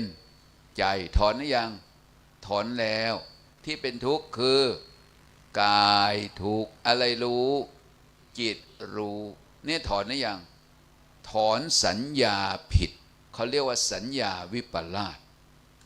นี่เรามองออกบัดนี้มาพูดถึงการปฏิบัติธรรมปฏิบัติธรรมปฏิต่อปตักตัวนั้นแปลว่าเฉพาะนะปฏิตัวหลังแปลว่ารู้แปลว่าเห็นแปลว่าถึงปฏิบัติธรรมแปลว่ารู้เฉพาะปฏิบัติธรรมแปลว่าเห็นเฉพาะปฏิบัติธรรมแปลว่าถึงเฉพาะปฏิบัติธรรมแปลว่าบรรลุเฉพาะก็ได้ถ้าบรรลุโสดาเรียกว่าโสตาปฏิเห็นไหมโยมมีปฏิไหมมีบรรลุโสดาแปลว่ากระแสแปลว่าเห็นทางไปสู่พระนิพพานเห็นยังไงคำว่าโสดาเห็นอะไรไม่ใช่เห็นพญานาคเห็นพญาแถนไม่ใช่เห็นเทวดาคำว่าเห็นธรรมเห็นกายเป็น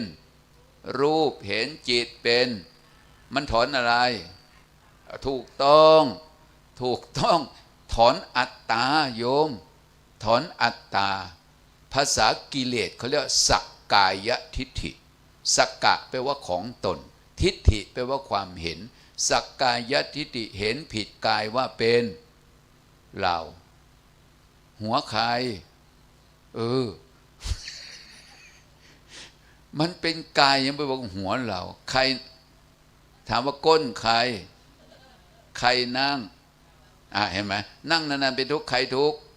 เนี่ยตัวสักกายทิฏฐิยึดผิดหรือยึดถูกยึดผิดโยมยึดผิดเวลาเป็นทุกข์มันไม่ได้ทุกข์แต่กายใครทุกข์เพราะเราไปยึดกายเราไปถือกายว่าเป็นเราฟังให้ละเอียดนะโยมนะไม่ยากหรอกมันไม่ยากแต่เพราะสัญญาวิปลาสมันจำมานาน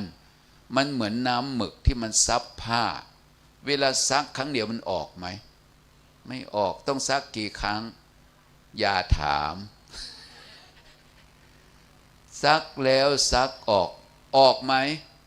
หมึกผ้าซับหมึกเนี่ยมันออกไหมน้ำหมึกออกไหมออก ซักครั้งเดียวออกไหมและซักกี่ครั้งเหมือนกันปัญญาจะเกิดต้องอาศัยอะไรปัญญาจะเกิดข้อแรกต้องอาศัยนี่โยมนี่อะไรเนี่ยหูปัญญาจะเกิดต้องอะไรฟั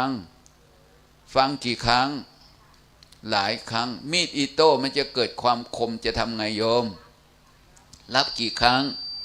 เหมือนกันโยมมีดจะเกิดความคมต้องรับบ่อยๆฉันใด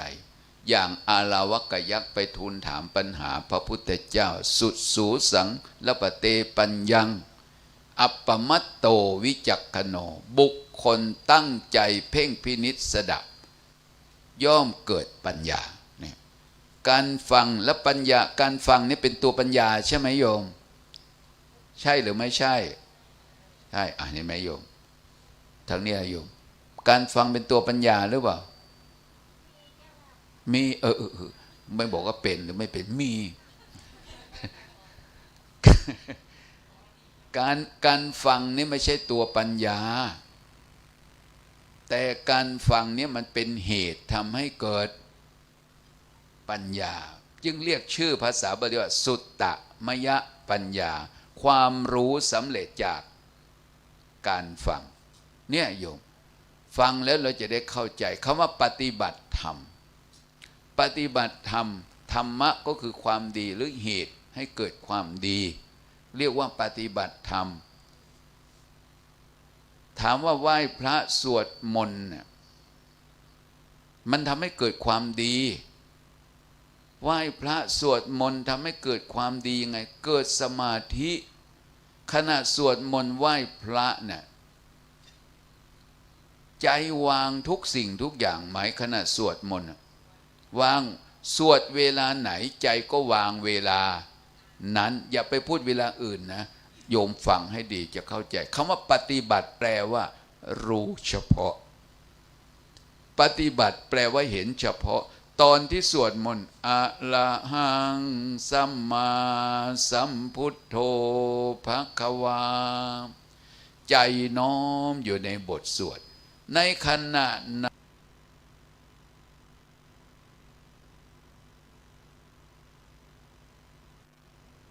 ้นจิตวาง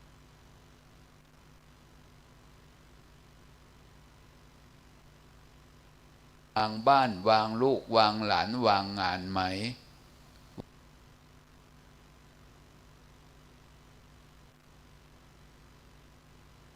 วางไหมโยมวางขณะนั้นจิตอยู่กับอะไร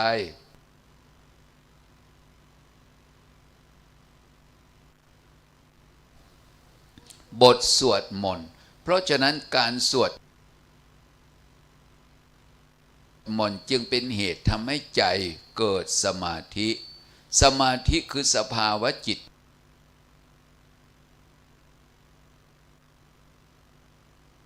ที่อยู่กับอารมณ์เดียวจิตไม่ได้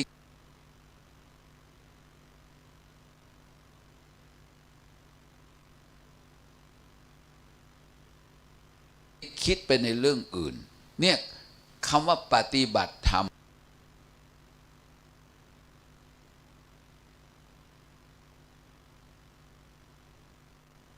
แปลว่าเจริญสมาธิเจร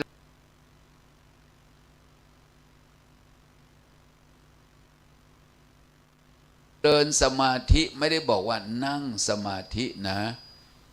การสวดมนต์จะสวดบทไหนก็ได้ทำให้ใจของเราเกิดความสงบคำว่าปฏิบัติ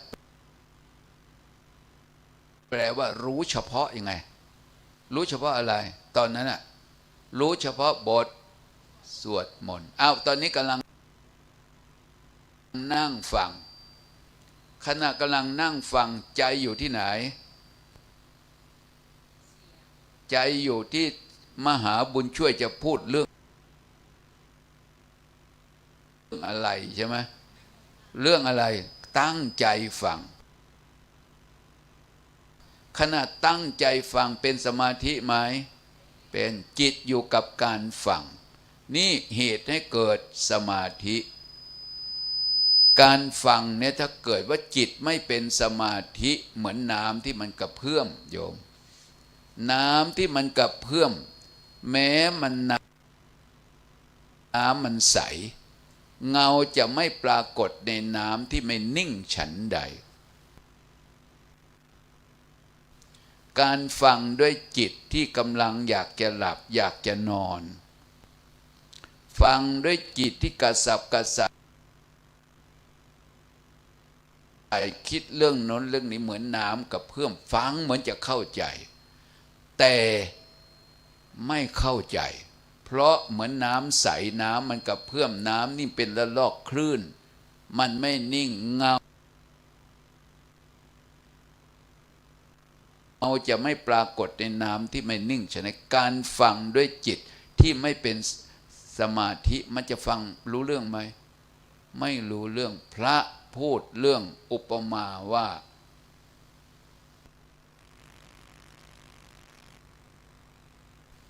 พญาช้างฉัตรทัน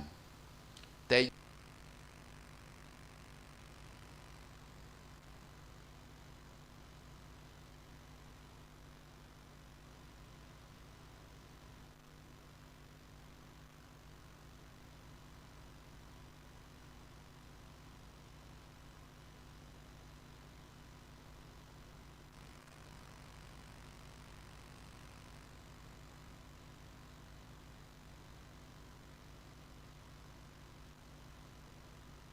ทำวัดเช้า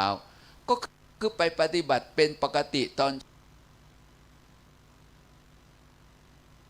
เช้าพูดคำไทยอ่ะ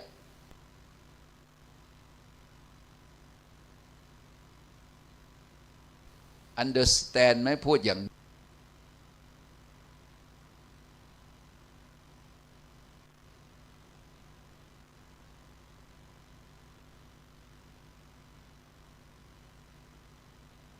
ี้ย คือหมายความว่า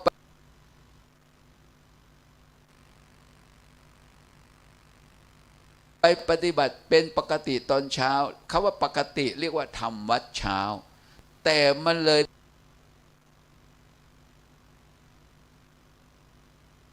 เพี้ยนจากคำว่าปฏิบัติธรรมคำว่าปฏิ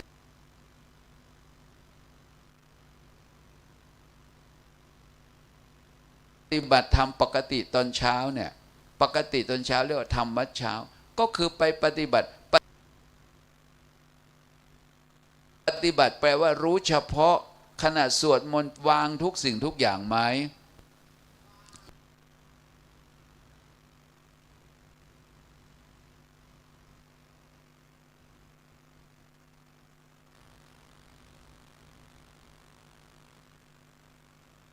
จิตให้มันอยู่กับบทสวดมนต์เป็นปกติรู้เฉพาะเห็นเฉพาะถึงเฉพาะในขณะนั้นถึงตอนเย็นก็ไปสวดมนต์เป็น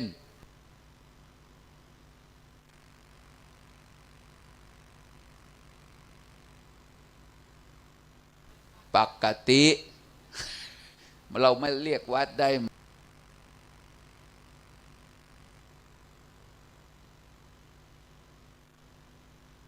ได้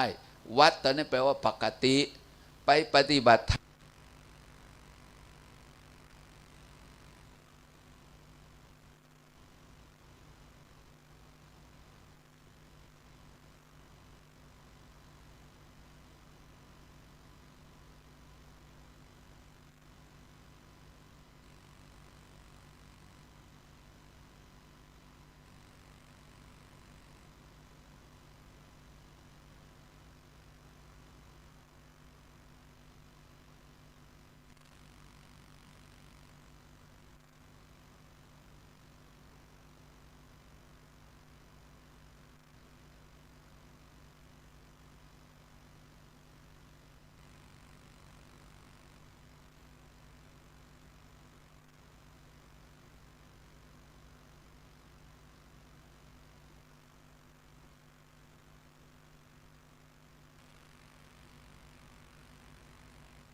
ไหมไม่ได้ เหมือนคนจะรักษาศาสนาเนี่ยถ้าคนคนนั้นไม่รู้จักศาสนาเขาจะรักษาศาสนาได้ไหมไม่ได้ใช่ไหมนี่ยกตัวอย่างให้ฟังพูดอย่างนี้ให้โยมเกิดแนวความคิดคนจะรักษาพระธรรมวินัยคนคนนั้นต้องรู้จักพระธรรมวินัยถ้าคนไม่รู้จักพระธรรมวินัยเขาจะรักษาพระธรรมวินัยได้ไหมไม่ได้โยมเอาอย่างนี้พูดให้ฟังก็พูดให้ฟังนะที่มา